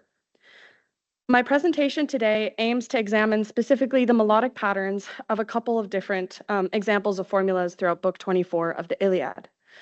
To do this, I will reconstruct and examine the melodic contours, which are the direction of pitch movements over word accents without any absolute pitch information, of the pitch-accented words within these formulaic expressions. I will look at these melodic contours in relation to the rhythmic, semantic, and syntactic patterns that have already been observed by different scholars. And the aim is to try to uncover some characteristics of these melodic patterns within the formulaic structure of the epic and speculate a bit about their potential use in the creation and transmission of ancient Greek epic poetry. In Homeric poetry, formulaic expressions are fundamental to the structure, memory, and performance of the text. These formulas are not random or decorative repetitions, but essential components of the traditional system of oral composition. As I said, they function as building blocks within a poetic grammar that was shaped not on the written page, but in the dynamic improvisational context of oral performance.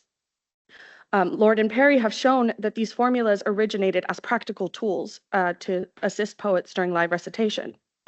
As the bard picked up these formulas throughout their early career and began to practice them, they would become more metrically fixed and stable in their songs. Once established, these expressions served as anchors or modular components in the singer's memory, enable them to compose rapidly in real time.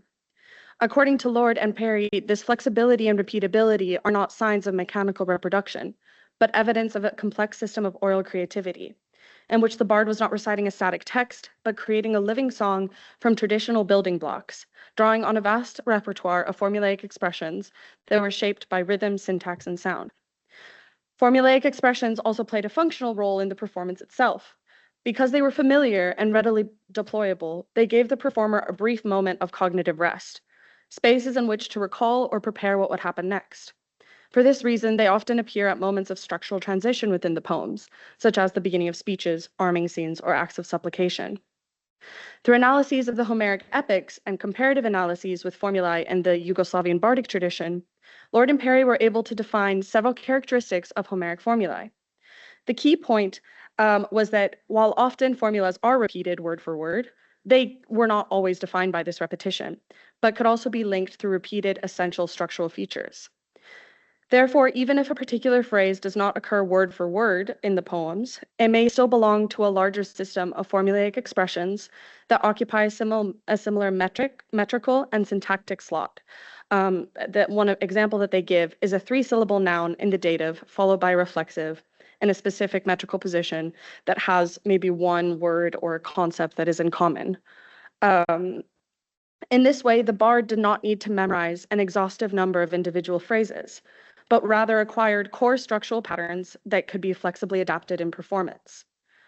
Even after the epics were fixed into their written form, the underlying formulaic structure could have continued to function as a mnemonic framework for reciters. Though composition was no longer improvised, the same traditional expressions continued to support the memorization and performance over the centuries that followed. In order to access and examine the melodic patterns of the formulaic expressions in the Homeric epics, I want to first look at how can you even access these. The gradual transition between oral and written traditions of the Homeric epics culminated in a shift towards the predominantly written tradition that has preserved until today. As a part of this process, elements of the poem's prosody were encoded into the written text through accentuation and other diacritical markings. If we are to believe West, the Alexandrian grammarians who invented the system of accentuation markings may have heard performances of poetic songs such as the Homeric epics, and this may have informed the development of such markings to encode the sound of the singers' voices within written texts. The dynamic interaction between the different functions of accentuation markings can be found in this quote from Pseudo-Arcadius, who reports that accentuation markings serve two purposes: distinguishing ambiguous words or grammatical forms and indicating that the words were sung. Since their invention, these accents have been marked in papyri and other manuscripts, and eventually were transmitted into the printed text that we use today, encoding at least elements of the sound of the ancient poems within their text. This enables for the reconstruction of melodic elements of the ancient Greek pitch accents based on the written accentuation patterns. The method that is used in this paper to examine the melodic patterns of poetic texts consists of two distinct parts. Specifically, though, I'll just mention the first part, which is generating the melodic contours, sequences representing the direction of pitch movement, if it's up, down, or stay the same, between adjacent syllables. Doing this verse by verse in ancient Greek poetry based on the pitch accents of the ancient Greek words as represented by the accentuation marks. And then the second part is analyzing these melodic contours in relation to the semantics, syntax, and in the case of the focus of this paper and formulas, the metrical patterns of the verses. As I mentioned before, in pitch accented languages, a notable correlation exists between the melody of vocal compositions and the accentual tones of the corresponding words in songs. Such correlations are often codified as sets of governing principles or rules, and a set of such rules and assumptions have in turn been described for ancient Greek. These rules mostly describe the relative movement of the pitch accent, as represented by the accent markings, but they do not contain information on the exact magnitude of the intervals of pitch rises or falls, or any actual pitch information. As such, these patterns correspond directly to what is described in both musicology and phonology as melodic contour, the abstract representation of a pitch trajectory based only on the directional changes between successive pitches. The concept of melodic contour originated in musicology, and it denotes the shape of a melody defined by its upward, downward, or static pitch movements. In ethnomusicology, melodic contour analysis has been employed to compare melodic patterns across cultures and to characterize structural features of musical traditions. At the foundation of the musicological concept of melodic contour lies the understanding that a pitch progression through time can be described by two parameters: absolute pitch values and pitch intervals, and the relative direction of pitch movements. In a musical melody or in speech, the melodic pitch progression of the absolute pitches, or the exact sounds of the voice, are commonly designated as the pitch contours of a song or of speech. In contrast, the melodic pattern of pitch rises and falls, whether it's in music or in speech, without any reference to any absolute pitch, and described as up, down, or staying the same, is known as its melodic contour. In this respect, the rules of pitch accent movement in ancient Greek that we are familiar with describe the melodic contours of the pitch accented words, not the pitch contours, since they do not contain the absolute pitch information, but only information about the direction of relative movement. And I want to show here on the top, the blue line is the pitch contour of, it's the first two verses of Simonides' hymn to Helios. And you see it's plotted on the scale. And then below is the melodic contour that I generated from this pitch contour, just saying stay the same, stay the same, stay the same, rise, fall, fall. And as you can see here, the melodic contour is not exactly the same as the pitch contour, but it completely preserves the shapes, the boundaries, the turning points, high points, low points of the pitch contour. But I do want to point out that, again, that pitch contour is not the same as melodic contour, because I've seen quite a few papers in the world of classics that use melodic contour to refer to pitch contour. But I just want to clarify that in what I'm talking about, I use the term as it's used in musicology and phonology, in which melodic contour is simply the direction of pitch movement. In order to actually visualize these pitch movements, I map them on a staff of equally spaced lines. Mapping the contours on this type of staff allows for the visualization of their shapes and turning points, and for the examination of their interaction with the semantics and syntax of Greek's words, phrases, and sentences. Therefore, so the spaces between the staff lines are not absolute pitch intervals, but they instead represent contour levels that allow for movement to be plotted over time. A variation of this method has been proposed that incorporates distinctions between pitch steps and leaps within melodic contours. So in my case, I distinguish between a grave accent and an acute accent by a single line movement, and an acute accent is a two-line movement, and a circumflex is also a two-line movement. This variation refines the presentation of the melodic features of the melodies, such as shapes, turning points, and local contour inflections. The methodology that I used to generate then the pitch accent melodic contours of the ancient Greek includes two sets of rules regarding the correspondence of individual pitch movements to accents. Both sets of rules for these movements were developed based on the analysis of the relationship between musical melody and expected accent movement in the Delphic paeans and Simonides hymns, together with cross-linguistic comparisons with living pitch-accented and tonal languages. These rules allow for the reconstruction of key features that have also been observed in other pitch-accented languages, such as mid-high-low patterns and downtrends. In linguistics, pitch variations constitute a primary facet of speech intonation. The melodic element of prosody, or intonation, which is pitch variations in a language, is a prosodic feature of language that, along with rhythm and intensity or loudness, provides information beyond what is conveyed by a text grammar or vocabulary. Intonations is expressed by pitch variations over the course of intonational units, which refer to melodically coherent chunks of speech that appear naturally as we speak, and that have been encoded into literary texts.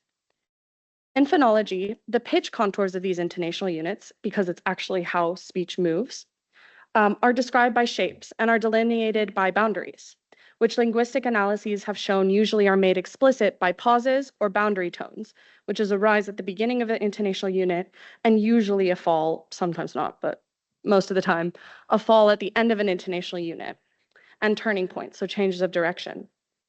Melodic contours, as we have seen, although they lack the value of pitch information and they reflect only the direction of the movements of the pitch, they preserve the major features of the corresponding pitch contours.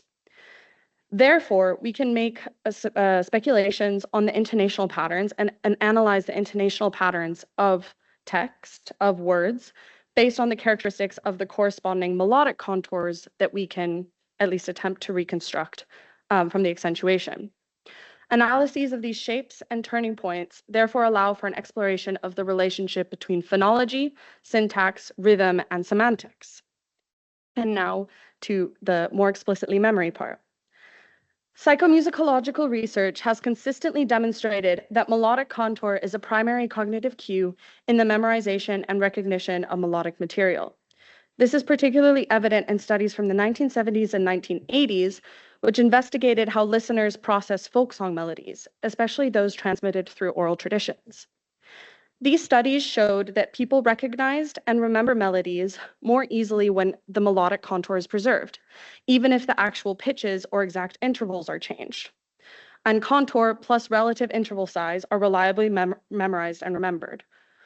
In folk songs, for example, phrases are often transposed or varied, but the melodic shape remains intact, and this then aids the memory and allows people to recognize it more easily.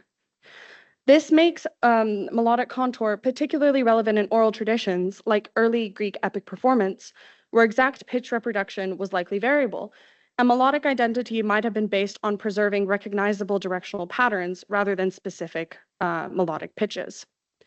So in essence, the melodic contour acts as the structural skeleton of a melody and can be quite easily recognized, and it's a great tool in memorization.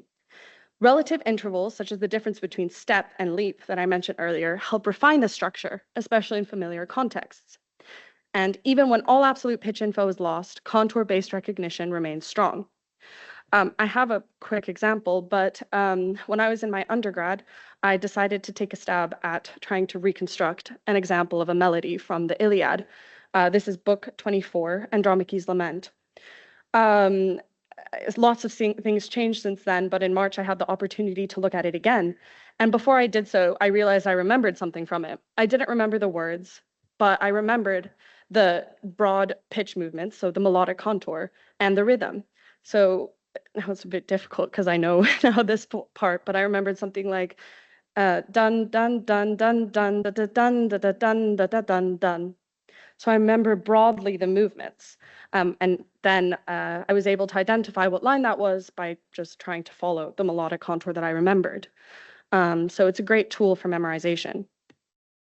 In the case study that I have a few minutes to go over, I decided to just focus on a few examples from Iliad Book 24. Obviously, I really want to do a whole study of all of the formulas in Book 24, and then hopefully looking at the whole Iliad, the whole Odyssey, maybe even expand it to even more. But this was just an experiment to see if I could find anything before I dive in further. In particular, I focused on speech verb formulas and noun epithet formulas, as they were pointed out as especially fundamental formulaic blocks by Lord and Perry. To give a bit of context to the intonational setting in which these formulas appear, I want to take a look first at the whole book. So in all of the contours of Iliad Book 24, I looked at all of the verses and analyzed them. These can be divided into three large families of contours. The first family is individual lines that can be characterized by one melodic contour shape, therefore one intonational unit. And this comprises of most of the book, of 73% of the book. Out of these, several different shapes can be defined. I wish I could go into this further, but if you want to discuss, I'm happy to. The second family is that melodic contours over verses that cannot clearly be characterized by one shape over a verse, but instead seem to contain 2 or 3 distinctive contours, which means 2 or 3 distinctive intonational units. And this is 14% of the book, And the third is lines for which it's uncertain or not able to be defined. This brief analysis shows us that the contours of intonational units, while in the Homeric epics usually correspond to roughly the length of a verse, can also be shorter than a verse, and many of them can be in a verse. And in turn, they are delineated by intonational boundaries, which are usually made explicit by pauses and boundary tones, which is a rise at the beginning of an intonation unit and a fall at the end.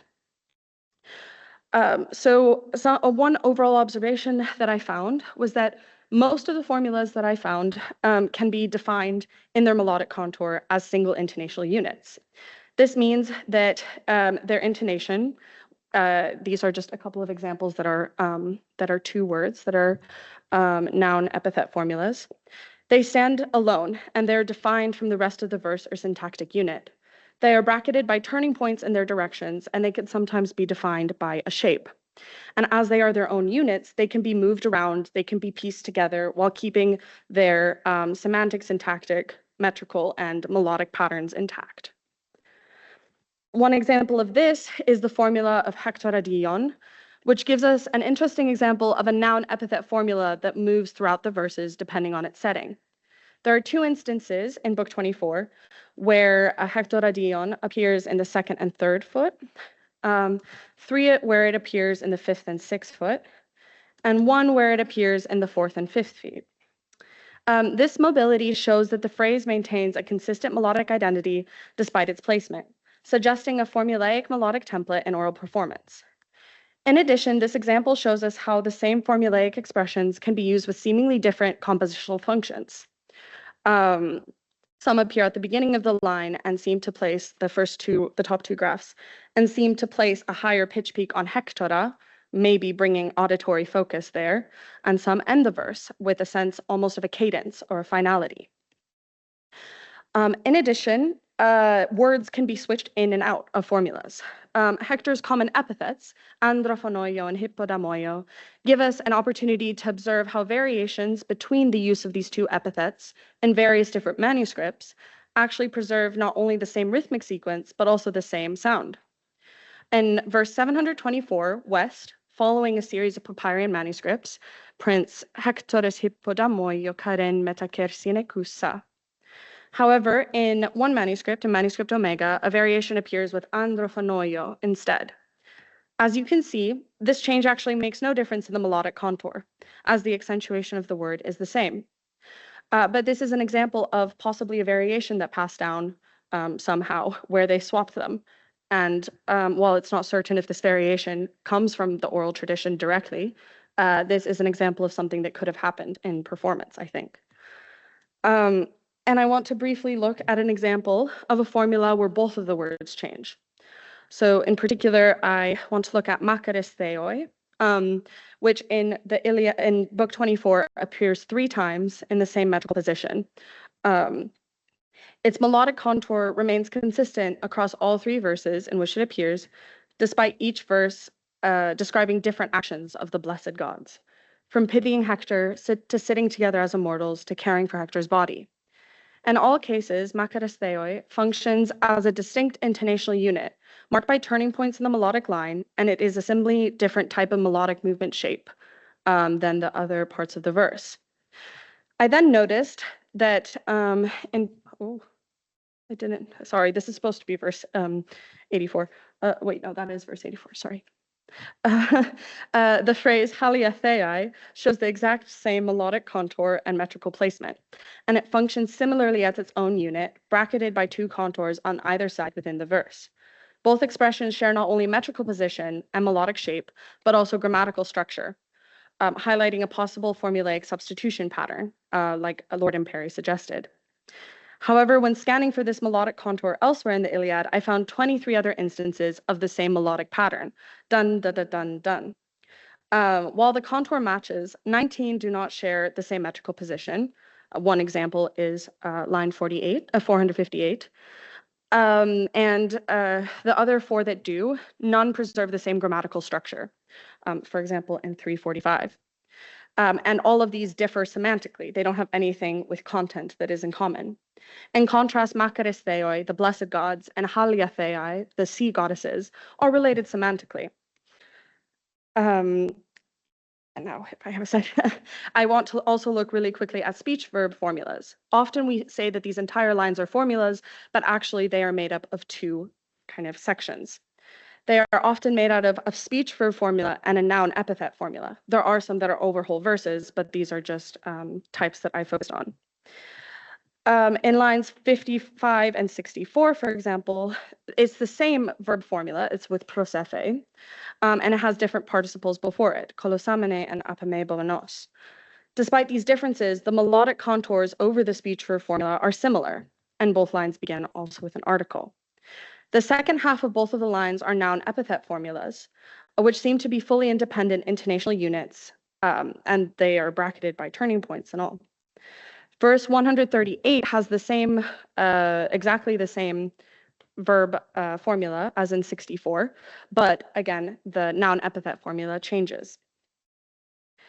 And one more example is in the formulas with geron priamos theoides. As you can see here, the same, it's in reverse. The same noun epithet formula is used, but a different verb formula is used. And they set up the line differently. The verb proseepe in verse 217 does not lead into a downward motion, like epeita in the other example. So the overall verse shape manifests differently. And instead, these two verses share the same speech formula with, wait, sorry, I looked at the wrong example. That I skipped ahead. However, overall, these shows that formulas are building blocks that can be slotted together depending on the needs of composers, such as these. And they keep their structural integrity in terms of the melodic contour when they do.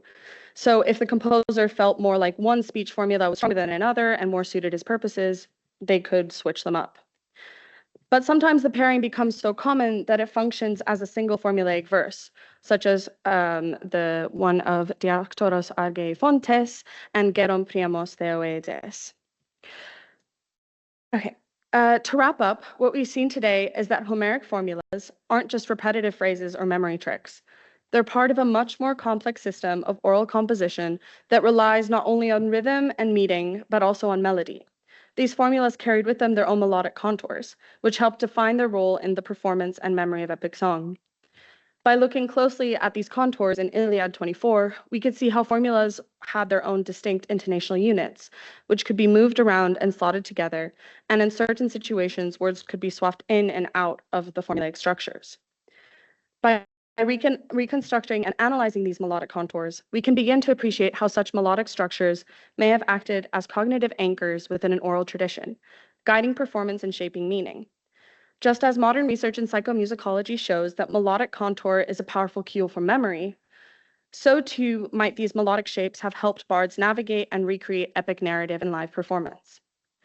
What emerges then is a picture of formulaic language that not only is based around rhythmic, syntactic, and semantic patterns, but also melodic patterns, stemming from the pitch accents of the very words themselves, and all of these elements need to be taken into account when thinking about formulaic composition through performance.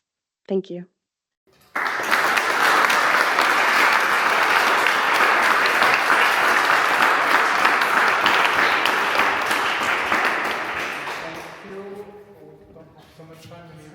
Quick question. Okay, so two questions.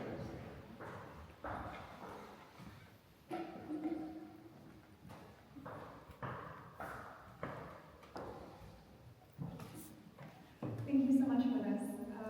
I was wondering, you sort of started with Lauren and Perry, and I was wondering what you were thinking about when you found the sort of melodic contour similarities across different formulas and sort of the swap outs and variations. How you think that ties into when they were reporting that some of the bards they were talking to were talking about singing the same song or the true song across all of these different variations. Yeah, definitely. Thank you. I think it's really interesting because not only did they interview and talk with bards that were really experienced and had been singing for decades, but they actually followed and studied bards who were learning how to, who were just at the start of their practice of this. And it was interesting because they found how they start to learn formulas, they start to pick them up orally, and they change some of them accidentally, they kind of evolve, and only when they really start to get, that's not the oral composition part, when they're just memorizing these formulas that they hear from other bards, that's not the process of composition, that's the process of pure memorization. When they get to the point in their career, or in their singing practice, when they can create formulas out of already existing formulas, like swap words, create these things, that's when they really reach the point of performance and composition. And I need to look at that idea of the true song, because I think it's really interesting, because it's different every time. And even, I think, I read Bartók looked at some of the recordings, which I think is fascinating, and you could read some of his impressions. I found I think a letter that he wrote, in which he said sometimes they record the songs 2 times, which is really interesting because it's not the same each time. So, thank you. You started with Perrot, who after presenting his theory went to Yugoslavia to prove it, which perhaps didn't work out. Well, don't get yourself shot, but the material is there in Harvard. You got the recordings, you got the transcriptions. Yep. Computers will be able to get you the melodic contours from the recordings, and Bosnian has a pitch accent. So why not go there and prove your theory? Or disprove your theory? You don't need to learn some Croatian or to go to the Balkans nowadays, I think.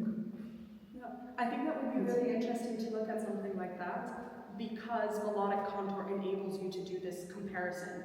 That's why it's used in ethnomusicology and also in phonology, to compare speech patterns or compare melodic patterns between cultures as well. Because when you distill the melodic patterns, it's just the pitch movement. So I'm really interested in doing that, and I have a couple of projects that I have in mind, looking at the Perry archive and seeing if I can get the melodic contours and doing comparisons of them. And I would love to do that also with Byzantine chant traditions, which are also passed down. Well, for a long time they were passed down orally, and doing some comparison.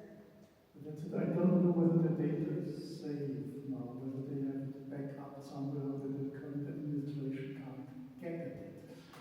I mean, it's online. Yeah, it's online.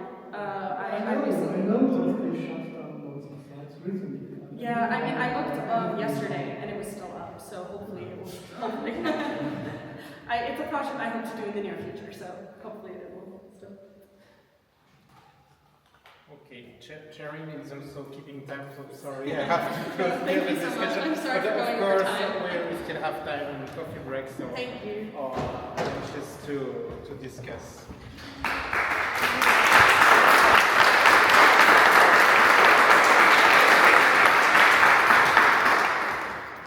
So now we're concluding our session with the last talk of the session, which is still approaching question of ethnographical comparisons, and I would like to invite Cara and Nicol to deliver talk about comparative analysis of ancient Greek and Swedish musical pitch accent.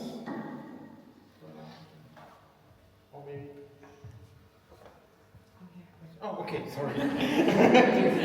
So, Cara is first year doctoral student at the University of Oxford, where she studied the phenomenon of the Greek pitch accent, and so she will give us some, I think, very interesting insights on the Swedish accent. I have to say, I know nothing about it, so anyhow, I will learn something.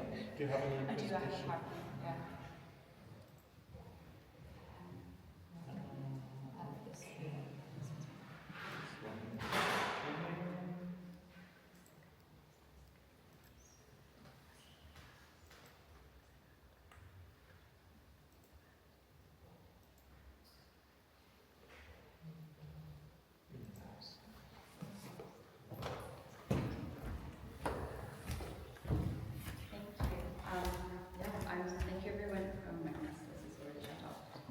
For organizing, and I'm so excited to be here. I'm Cara, and I'm a doctoral student studying the musical manifestations of the ancient Greek pitch accent? So the relationship between the ancient Greek spoken pitch accent and the melodic contour of the surviving musical fragments has long been acknowledged. The two conform to a close degree, with the peaks of accented words conforming or coordinating remarkably with the highest pitched note in the musical word. This conformity has proved invaluable in studies of both the spoken word and ancient Greek music, allowing for reflexive understanding to inform audible pitch in a language and music we can no longer hear. In my master's research, a brief overview of which I will present today, I analyzed the textual melodic relationship in 3 verses of 3 Swedish folk songs of the late 18th and early 19th century to gain insight into the ways the disparate pitch accents of modern Swedish and ancient Greek treat the relationship of their accent to music. After providing an overview of the similarities between Swedish and Greek pitch accents, I suggest that further study on the linguistic aspect of music offers a variety of possible approaches towards musical comparisons between the 2 languages, and then I close with some examples of how this functions in practice. How does this work?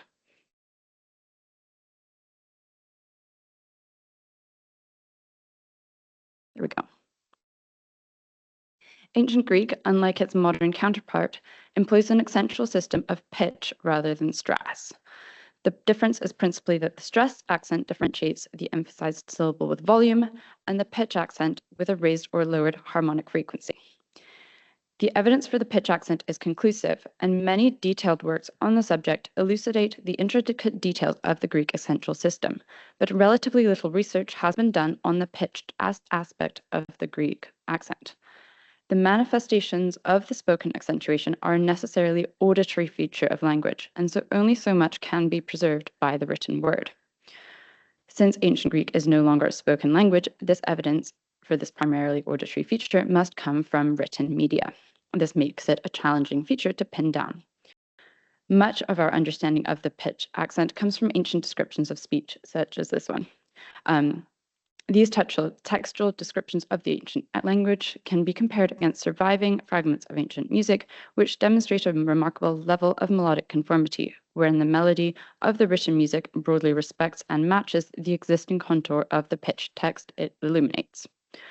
While much work has been done on reconstructing pitch accent from ancient anecdotes and musical texts, our current corpus of scholarship has done very little comparative work with living languages that contain the pitch accent.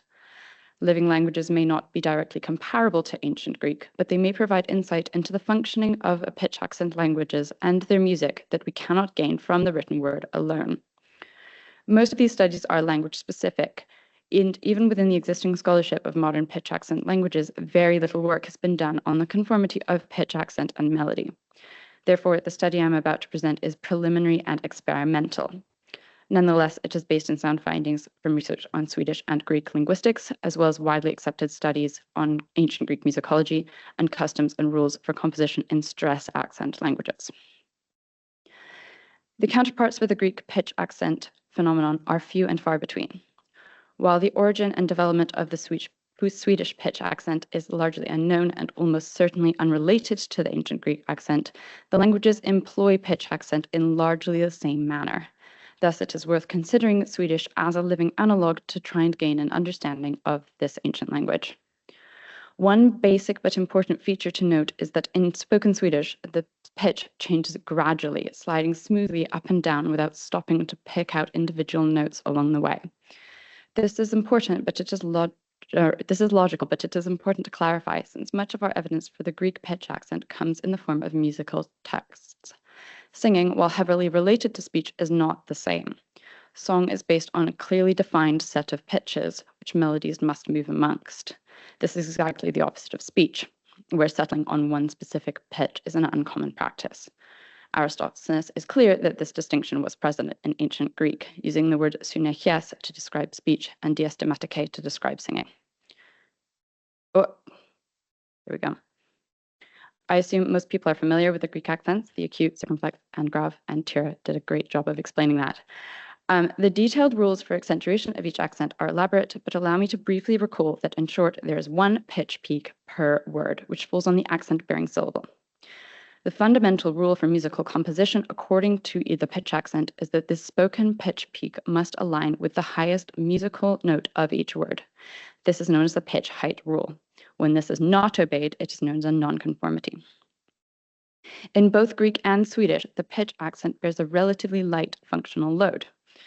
So the meaning of the word can be determined through context alone rather than relying on pitch alone to distinguish meaning. Nonetheless, pitch fundamentally discriminates between two forms of a given word. For example, minimal pairs loose sigh and loose sigh, I'm not going to try and do the pitch, are typically diagrammed something like the first image you can see here. These diagrams accurately indicate the difference in pitch between the two words, but tend towards the absolute diastematike pitch of song Aristoxenus describes. Taking into account the way Swedish is spoken, it might be more accurate to just diagram the Suneches accent more like the second image. These diagrams clearly demonstrate how pitch can distinguish between two otherwise identical words. Swedish has two pitch accents, accent 1 and accent 2. Generally, accent 1 will have only one pitch peak, and in most dialects, accent 2 will include a secondary peak in the post-accentual syllable. Regional dialectical variation, more obvious in a living language than a dead one, gives rise to a slight complication when making general statements about the trends of Swedish pitch accents, but a diagram of the minimal pair and might look like this. In Greek, the principal difference between accent types is the speed and height of the pitch peak. In Swedish, it is the number of accentual peaks in the word. As I'm sure most of us are familiar, ancient Greek accents are marked with diacritics. This is an important feature Swedish lacks. Loose sigh and loose sigh are visually very similar, but not identical. Anden and anden, anden and anden are identical when written. The lack of visual markings makes it impossible to identify the location of the pitch peak at a glance. Additionally, because the location and type of accent in Swedish is determined morphologically, there is no way for someone who does not speak the language, like me, to identify the contour of the Swedish accent. Because of this, it was necessary for this study to employ the aid of someone who speaks Swedish natively. Stefan Holmström, a specialist vocal coach for both operatic singers and Swedish language learners, was ideally positioned with the necessary expertise. This study could not have been completed without his aid, but all of the mistakes are mine. I provided Stefan the text and melody of 3 Swedish folk songs, and he identified the pitch contour of the first 3 verses of each. So this is the absolute hertz of his spoken voice of the text alone. This allowed insight into the fundamental frequency of his speech.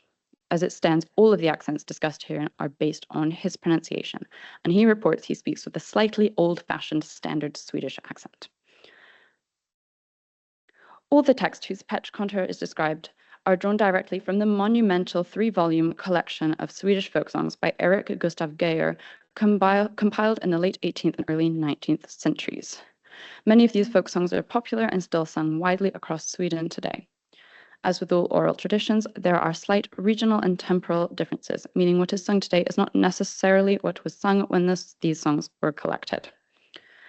Swedish folk music, like all music that belongs to a predominantly oral society, has murky origins. The majority of melodies were already ancient by the time they were written down, and any changes to melody and text before this time cannot be traced. It is frustrating that we have no idea how much these songs had already changed from the time they were composed to the time they were written down. But by relying on the oldest available transcriptions, this gives us the best chance of producing accurate results. By studying both the text and the melodies that were transcribed by Geijer, it is reliable that the two at least correlate with each other. Additionally, transcribing folk music into Western classical notation is a notoriously difficult endeavor. Unfortunately, there is no way to know precisely how accurate Geijer's transcriptions are, but there is no alternative to them. All the songs are preserved, as you can see, with Geijer's observations alongside the set of lyrics, and the melodies are collected at the end of each volume with the first verse reproduced beneath them. All the succeeding verses are very simple to replace. The placement of each syllable is very usually obvious. For the most part, each syllable is given one note. There are very few examples of one syllable given two notes, usually occurring no more than twice a verse. And there's no example of one syllable being set to 3 or more notes. The provinces from which these songs are collected are located in southern Sweden and are largely westerly. They all speak according to the ordinary inflection of accentuation. All 3 songs were chosen for their generally unremarkable features and old age. All songs which are still commonly performed in Sweden today were removed from the study, as we felt that that might unduly influence Stefan's pronunciation of the words if he already knew what melody they were to be set to. I also removed all songs that were noted to have influence from neighboring languages and songs that from regions with known dialectical pitch abnormalities. A first observation on the more technical aspects of these songs is that, just as in ancient Greek, there is a remarkable degree of conformity between the pitch accent of spoken Swedish and the melody they accompany. A particularly interesting phenomenon occurs in words bearing accent 2. Accent 2, the one on closest to me, contains both a primary and a secondary peak, the second of which is typically not as high as the primary peak. Though the first peak has greater prominence in the spoken language, the second is almost consistently treated as the higher of the two for the purposes of pitch conformity. This allows for internal distinction between minimal pairs. So if we consider andan and andan, as can be seen, the higher pitch on both words falls on the first syllable. If both were to be set to music with the higher pitch on the first syllable, both would appear identical, and there would be no pitch to distinguish the two forms of the word. Since pitch is the only thing differentiating the two, this does not make sense as a compositional tactic. Since accent 2 contains a secondary peak that can be given musical prominence and will therefore distinguish the two words, this is what we see in the surviving all of the folk songs. It is also worth noting that it is not consistently the case that the secondary peak is lower. In some dialects, it is equal to the primary peak or even higher. In the first example, with accent 1, the higher pitch is where singular peak is located. And like the pitch of the spoken word, the melody falls afterwards. In the second example, the melodic peak is placed on the second accent. It draws attention to the distinguishing feature of the spoken word. Though the secondary peak can be decisively graphed as usually having a lower fundamental frequency than the primary peak, the secondary peak draws more attention and carries more melodic interest than the primary one. This can be clearly seen in the opening of Knut Hyling's Visa. In this and all the following examples, the location of the pitch accented syllable is highlighted, and the text for the stressed syllable is bolded because Swedish does also have a stress accent as well as a pitch accent. I will do my best to demonstrate the pronunciation of these words, but please forgive my highly imperfect Swedish. So here, both Hyling and tular contain an accent 2. And so in both, the second syllable is where the secondary peak is located, is correlated with the highest melodic peak. In Stolt Margrethe, you can see illustrated how accent 1 and accent 2 forms are differentiated. Klinga carries accent 1, and femton carries accent 1. In klinga, the second syllable carries the highest pitch in the word, but in femton, the first one does. There's a clear alignment of the two different accents within this short phrase. The pitch accent has been carefully considered with relation to where each syllable falls. Since the Swedish pitch accent bears a relatively light functional load, it is entirely possible that these two accents could be melodically the same and still differentiated by context. It is important to remember that Swedish minimal pairs are few, and not all accent 1 words have an accent 2 form. Even if accent 1 and 2 words were set to the same melody, there are few instances where the words would be confused. But as pitch accent is an integral part of spoken Swedish, it is logical that efforts should be taken to preserve this melodically. The same essential melodic features are consistent across all 3 songs studied herein, which accounts for a wide range of southern Sweden. This suggests that it is likely to be the case if songs from all other regions were studied. The fact that this is as consistent as it is indicates that there is a degree of intentionality in the coordination of the pitch accent of the word with melodic peak. I have indicated already that the case of accent 2 forms, but it is important to discuss a qualifier. As in ancient Greek music, the accented syllable does not have to be set to a pitch higher than other notes. It can also be set to a pitch that is equal to other pitches in a word. This is often observed at the end of phrases, as in the end of this phrase from Stolz Margrethe, verse 1. This entire section obeys all the rules laid out earlier, as neatly setting stressed syllables to strong beats in the bar. Sporar and glimmar both bear accent 2, but are set to different melodies. So you can see glimma at the end has 2 equal pitches. Silver bears accent 1, so the highest pitch is on the first rather than the second syllable. The little melisma on sporar is explained not by pitch accent, but word stress. Word stress in Swedish is too complicated for a 20-minute talk on the pitch accent, but suffice to say that if it was to be respected in Swedish folk music, this short passage is a prime example of how it should be done. Stressed syllables should be set to long notes, so spo and sil have twice the duration of all the other syllables, and they should be placed so that the stressed syllable aligns with a naturally strong beat in the musical bar. So here, beats 1 and beats 3. Though this is often the case, it is not universal. And when composers are grappling with not only the pitch accent or the word stress, but both, it is an inevitability that the text and melody will not always fit so well as they do here. In all cases in the 3 songs that I examined, metrical stress of the text is subordinated in importance to the pitch accent.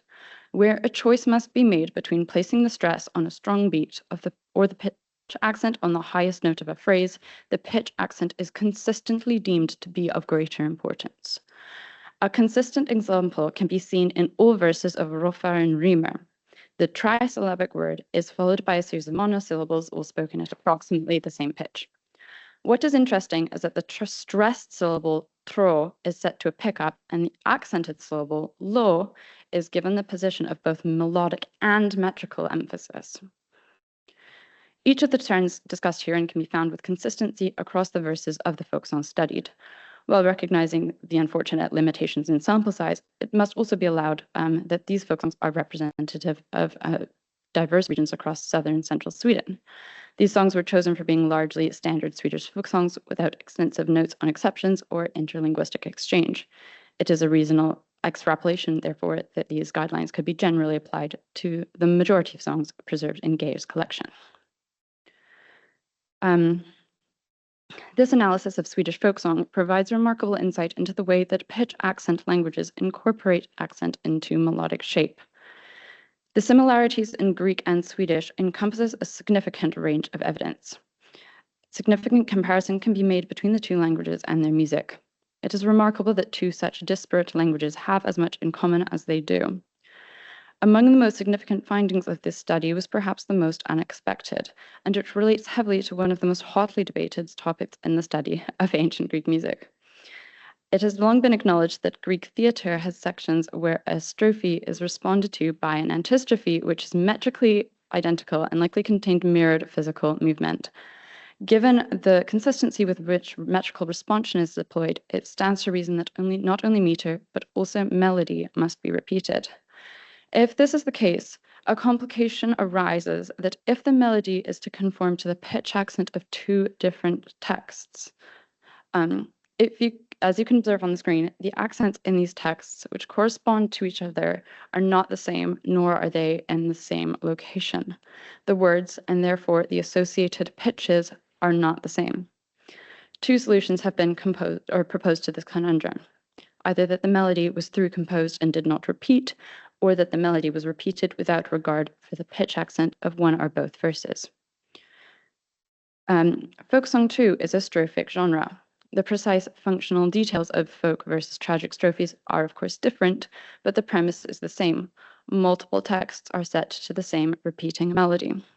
For a pitch accent language like Swedish, its folk song invariably encounters the same issue as Greek tragedy.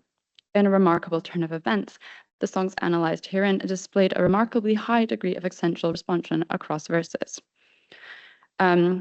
This is especially remarkable given the fact that strophic verses are not all created equal, even in stress-accented languages like English. One need look no further than the folk song of the British Isles or the Book of Common Praise to see this in effect. Invariably, the first verse fits the best, and subsequent verses often need rhythmical tweaking. One would expect the pitch accent to also be frequently disrespected in order to accommodate an existing melody. The analysis of a total of 9 verses from 3 songs is by no means comprehensive, but there is an impressive degree of correlation between pitch accent and text across the first 3 verses of each song. This is aided by the fact that many of these songs do repeat phrases or fragments thereof, which perhaps gives the illusion of accentual response, even in verses that do not fit particularly well. These repeated phrases offered insight into how non-repeated phrases should also be identified. Even when the spoken words are identical and spoken by the same person, Stefan Holmström did not pronounce them the exact same way each time. The peak is not nearly the same in each variation, nor is the fundamental frequency. The variations in the exact same words emphasize the importance in interpreting pitch accentual melodic structures as trends, not absolutes. An example of this can be seen in Stolz Margareta, where this passage is repeated in the first and second verses. All the words here carry accent too. It can be clearly seen that most of the words conform to the rules of both pitch and stress accent. The only exception is this word monde, where there's an example of an apparent nonconformity. Monde carries accent too, which means that typically, this is the one, they will have this little A with a circle. I should have highlighted this, sorry. Which means that typically the second syllable is highlighted or set to the highest pitch. There are 2 things to note here. Monde is not an accentually distinguished minimal pair. Second, not all accentual peaks reach the same fundamental frequency. The peaks in Monde are very, very low. It is reasonable, therefore, that this nonconformity appears on a word where there is no room for linguistic confusion and where pitch is not significant to the word. In the third verse, the text changes. There's a lot that could be said about the responsion here, but for the sake of time, I want to concentrate on what's happening in this red box. Accent 2 on gerna and honom are respected. What is not respected is the stress accent on honom. Here, just as in a myriad of other examples I didn't include, the stress accent is subordinated in importance to the pitch accent. Even if it were just an entirely unconscious decision to respect these pitches, the high degree of conformity across verses means it cannot have been purely accidental. Folksong is by nature a significantly less stylized form of music than the complicated tragedies of ancient Greece. If this degree of responsion can be achieved unconsciously or otherwise in the flexible oral societies of ancient Sweden, it could certainly be attained by the detail-oriented playwrights of classical antiquity. The remarkable degree of correlation between spoken pitch accent in Swedish and melody in Swedish folksong suggests that the relationship between the 2 is fundamental across pitch accent languages. The same general trends can be observed in both Swedish and Greek, not only in the presence of an accentual melodic peak, but also in the movement of surrounding pitches that make up the melody. The fact that Swedish frequently subordinates other features of the language in order to preserve the pitch accent validates the pitch accent as one of the most important features of the spoken language. It is significant that this occurs in a language for which, like Greek, the accent bears a low functional load. It is not crucial to the intelligibility of the language, but it is significant enough that it is the primary feature that should be preserved in music. Additionally, the degree of accurate correlation across Swedish verses offers decisive proof of concept that different pitch accents can be respected by the same melody. Thank you.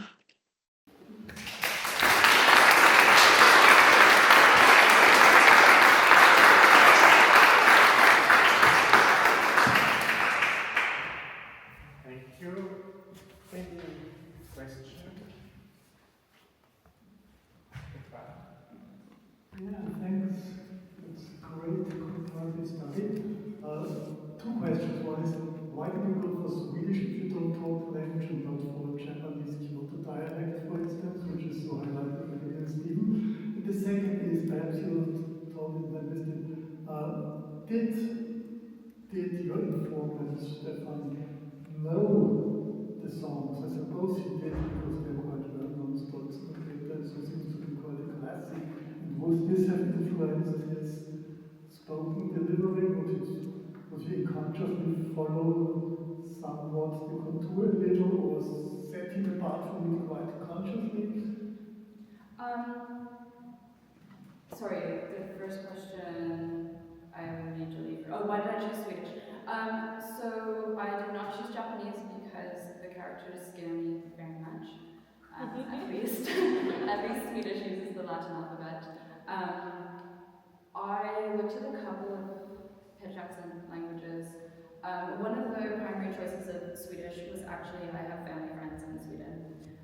So I was like, oh, you know, I have a buddy I can text and say, you know, how do I pronounce this word? And I picked Swedish rather than Norwegian because Norwegian actually has a very, very high functional load.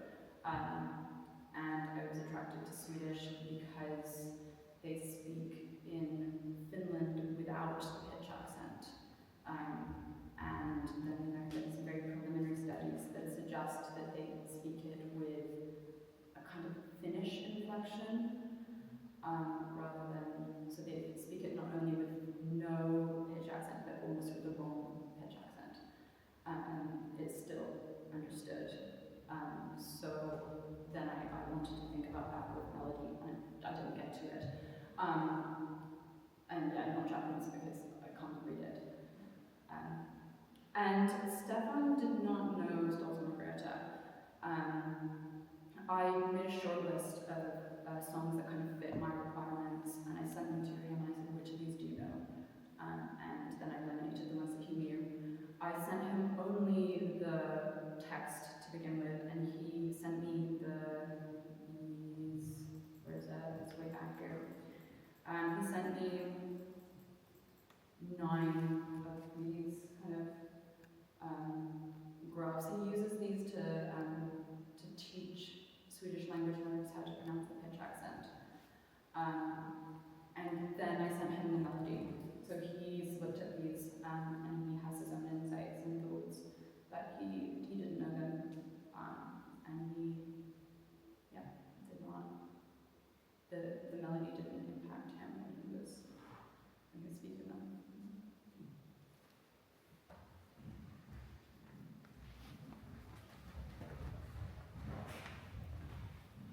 Thank you very much. This insight was fascinating. I wonder, are all the examples of where the accent pattern 2, I'm interested in the ones you showed us, the higher syllable is just a tone step higher than the stressed syllable, the first syllable. Is it the case in all the examples we have, or do we have larger intervals? Most of it is stepwise, and I think that's more of a feature of folk song than it is of anything to do with the actual pitch. Most of the folk songs, they stay within kind of max an octave. They're very, they're little ditties. They're not massive. I can't off the top of my head think of anything that's bigger, but that's not to say it doesn't exist. I can skim it, but yeah, I'd say probably more than anything it's a feature of the music rather than the language. Thank you. Any other question now? Or should we close now the session? So thank you again, Cara.